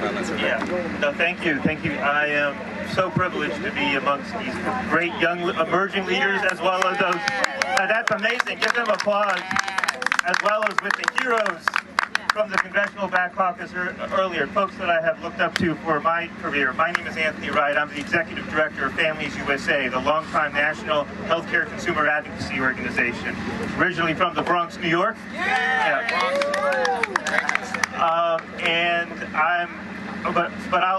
I will tell my own story. I'll tell the Families USA story of working for over 40 years on the cause of trying to get everybody the access to the care and coverage that they need, whether it's through Medicaid, the Child Health Insurance Program, and yes, the seminal righteous fight for the Affordable Care Act. And that is a little bit of what we're fighting about now, because the bill that we're talking about, the big bad betrayal of a bill, is a bill that would undo health coverage more than any other bill or piece of legislation in the history of the country. It is, if the Affordable Care Act was the biggest step forward, Medicaid and Medicare Act, and then the Affordable Care Act, this is the biggest withdrawal of coverage. And so why I'm here? I'm here to support our good friends from the Congressional Black Caucus and other representatives who are voting no on this bill because of the harm it will do to coverage, to costs, to care, and to community. In terms of coverage, 17 million Americans will be pushed or priced out of coverage, both public and private coverage, both Medicaid and Marketplace. From things like additional paperwork burdens, having to reapply every year, to work reporting requirements, to just the increase in costs of coverage. The increased costs will be felt by millions more, whether it's increased premiums that people will start to face this fall, to increase cost sharing for people on Medicaid, to increase premiums because as more people fall off the coverage, then the rest of the people are in a smaller and sicker pool, which means premiums go up. And then the things that cut on care, which is the direct attacks on cuts on the way that states finance their Medicaid programs, things called provider taxes or state-directed payments. But that means less money for the hospital or the clinics near you, and especially for those places where Medicaid is the #1 budget line item, the primary payer, nursing homes, maternity wards, and rural hospitals in particular. And then finally, community. This bill specifically attacks certain communities, whether it's women and their reproductive health, with the defunding Planned Parenthood, whether it's specific legal immigrants who are here, refugees, asylum seekers, that are specifically targeted in this bill, and just in general. When you cut, one of the studies my organization did was that the comparison of states that expanded Medicaid to states that didn't, that actually has a huge impact on maternal mortality for everybody, but especially for communities of color. And so this bill has dramatic cascading effects, not just on the people who will lose their coverage, not just on the people who will see their coverage, their costs rise, but not just everybody on Medicaid, all 80 million Americans, but on literally everybody and the healthcare system that we all depend on. And that's why it's so essential that four Republican members see the light and vote no tonight. And if they don't, then we need to make sure that every time those consequences happen over the next few months and next few years, they recognize that it's because of this vote that people lost their coverage, people saw their costs rise, people saw their services scale back, and even some key institutions like hospitals and clinics close. So please vote no to everybody in there. Thank you very much. Thank you, Anthony. We're going to hear from one more young person, one more youth. And your brother mentioned Thurgood Marshall's birthday. This is the organization that he led, the Legal Defense Fund. Demetria McClain, give her a round of applause. I am so honored to be here with these young people. Give them up, give a hand again. It is auspicious that we are here on Thurgood Marshall's birthday. I am Demetria McClain, Director of Policy at the Legal Defense Fund. We are a nonprofit, nonpartisan organization, okay? We are the premier racial justice legal organization in this country, started by Thurgood Marshall 85 years ago this year. And so what we do at LDF is that we fight for the humanity and the dignity of black communities. And let me tell you something, this bill is not about the humanity or dignity of black communities or other communities as far as I'm concerned. And let me just tell you a little bit about what we do. A lot of our work is in the South. We do a lot of work in the South. Glad to hear people from Louisiana, Mississippi. And in this work that we do, either through litigation, research, organizing, policy advocacy, we meet a lot of people. One of the things that we're working on right now has to do with water equity, right? Food, shelter, water. These are the basics. We're not talking about thriving. We're just talking about surviving. And so we're working with families, elderly families in the South, right? Families with disabilities in the South. Families with children in the South who do not have clean water, or the bills are so high that they can't keep the roof over their heads because we all know what? That the rent is too what? Damn high. So we're talking about survival issues here, okay? We're talking about health. We're talking about taking food out of these grandparents who are on Medicare and Medicaid, who need the SNAP to take care of the grandchild, who's in the Title I school. My children were in the Title I school. And let me tell you something. Every Friday, the nonprofits would line up to bring boxes of food, and those families were in line. But guess what? There are not enough churches and nonprofits to get us out of this at this moment. Okay? That's right. So this bill, I spent all morning, all day, walking up and down Rayburn Building, the Cannon Building, as well as Longworth, trying to convince people to vote no, because this bill is not about humanity or dignity. So what can you do? You can call 202-224-3121 and say vote no. Demetria McClain of LDF, give her a round of applause. Let's give all these young people a round of applause. We've got one more speaker. hear from Win with Black Men. How is this affecting Black men? This is the 30th anniversary of the Million Man March. And it seems as though we've gone backwards. Our brother Khalil will talk to us about how this legislation affects Black men. Khalil Thompson, give him a round of applause. Thank you very much. I am honored to be in such an esteemed audience here. I'm young at heart, with a few gray hairs on my head. But no, excited to be here with you all here this evening. I have an amazing 8-year-old CEO who is home, hopefully almost on her way to sleep. But I am worried about what her future is going to be. Not only does she have less rights than her mother had today, not only is she concerned about her classmates, whether or not ICE is going to come into her school or take away her teachers or anyone that she may know. But every single day, and this bill is the encapsulation of that, worried about that the America that she wants to live in is no longer going to be that one of dreams that she can achieve. And so I, as her dad, want to make sure that we can fight every single day. So that's why we at Women with Black Men and partnering with other organizations and young leaders that are here today and our CBC members in a nonpartisan way are coming out and saying we have to do every single thing that we can. We've been citing a study that came out in 2013 that says 70% of Black fathers participate in their child's lives either in changing a diaper, bathing, or feeding on a daily basis. While they may not live in the home, that debunks the myth that they're not a part of their child's life on a daily, consistent basis. 2.5 million of them, as opposed to 1.7 million of them, are actively participating in an after-school activity. And so we want to make sure that brothers know that this isn't just about an amorphous issue that you're hearing about a bill in D.C. that's going to vote. This is going to impact your lives. This is a disinvestment in our community. All of the things that we've talked about tonight, whether it's Head Start, whether it's SNAP benefits, whether it's Pell Grants, that's an investment in our communities for the long run. This bill is a disinvestment in taking away from our communities. And so we want to make sure that you know that there are 4 or 5 members of Congress that we are actively trying to make sure they hear our voices, that they vote no on this bill. We know we have a majority of Democrats and those that believe in the ideals that we believe in our community that are going to vote no on this bill. But we need to make sure that we press harder over the next 24 hours. We know members are not leaving tonight, so we know they're staying. We know they were out here with us earlier. They're going back to do the work. We want to continue to put that pressure on. I have 2 parents who are young at heart, but their knees creak like me when they get up these days. And so I want to make sure that they have the benefits that are available to them. I have a brother and a sister who want to make sure, just like me, and for every single family, that they can have access to affordable health care. And so this fight isn't just for us or just for our communities.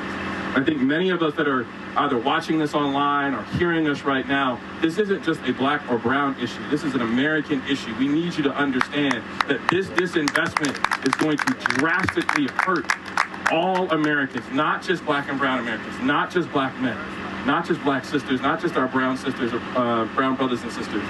This is going to hurt America as a large disinvestment. So I'm excited that we got this together in an hour and a half this afternoon and pulled this off.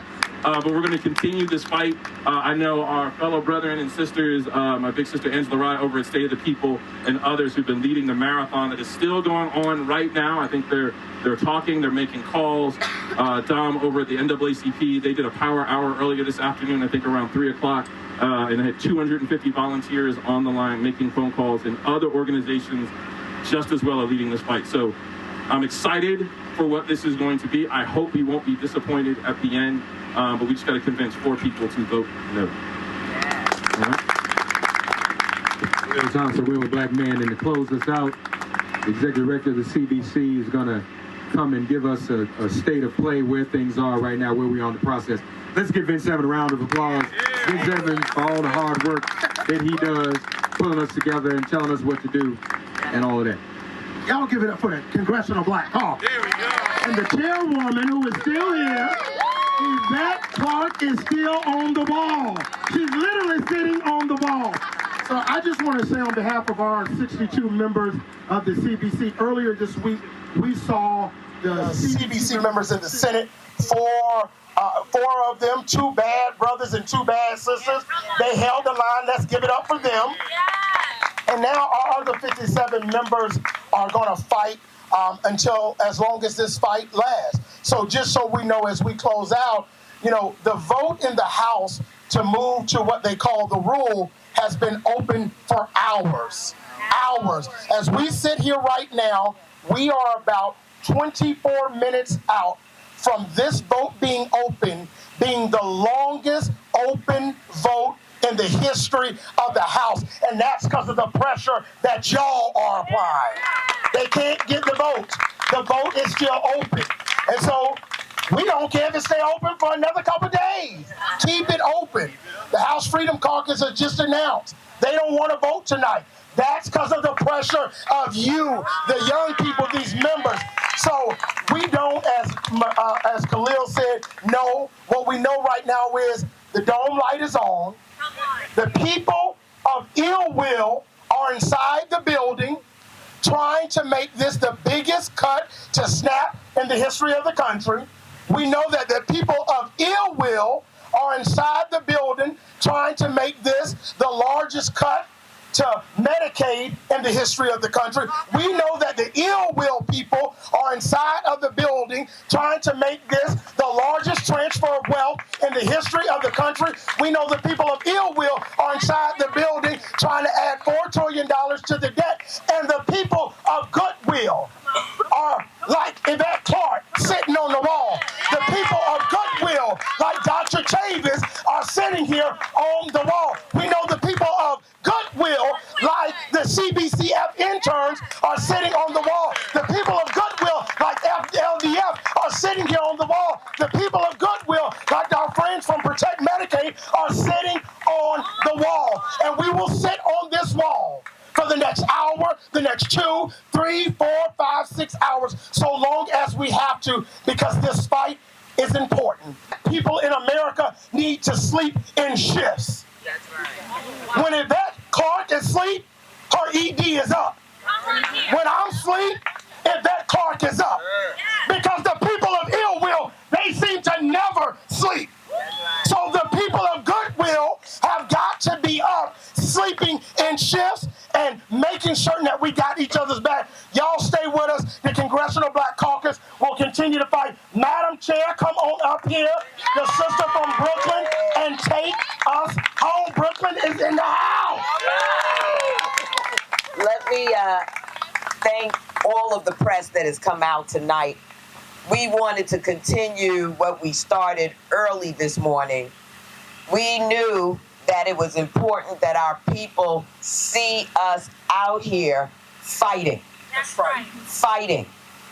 And this fight will be on a continuum. Because as my ED has said, when we're asleep, they're up working. And we can't sleep until we get the victory.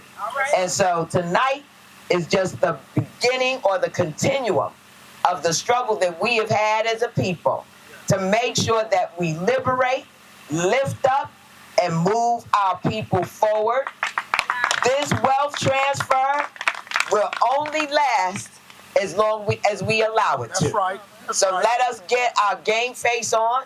Let us be clear. As Auntie Maxine said, we got these streets. Let us get out here. Let's educate. Let's inform. And let's make sure that in the midterm election, these people remember just what they did to people of goodwill. God bless you. God keep you. Young people, y'all making it happen. I'm so proud of you. And we will continue. This is a movement, not a moment.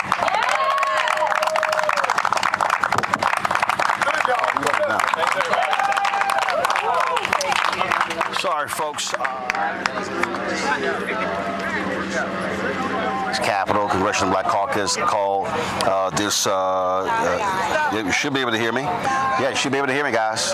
Yeah, you should be able to hear me. I got my meters. Thank you very much. All right, so again, so the Congressional Black Caucus has concluded this emergency rally here at the United States Capitol. As we said, since Representative Lauren Underwood told us, the Republicans have held the vote open since 1:30. Right now, it is 9:10. They're going on 8 hours holding this vote early. They do not have have the votes necessary. As the CBC said, all they need are 4 Republicans. Now, understand, the House passed a bill that went to the Senate. The Senate passed their own bill. And so what this vote is on the Senate bill. So if this vote fails, that means that what the House then may have to do is make their own adjustments, pass another bill. If that bill differs from the Senate, it has to go back to the Senate. And then if they don't change the House bill and vote, then it moves forward. And what Republicans are doing are using the reconciliation process. The reconciliation process is a very specific process. That's how the Affordable Care Act was passed. This requires not 60 votes in the Senate, but 51 votes, a simple majority.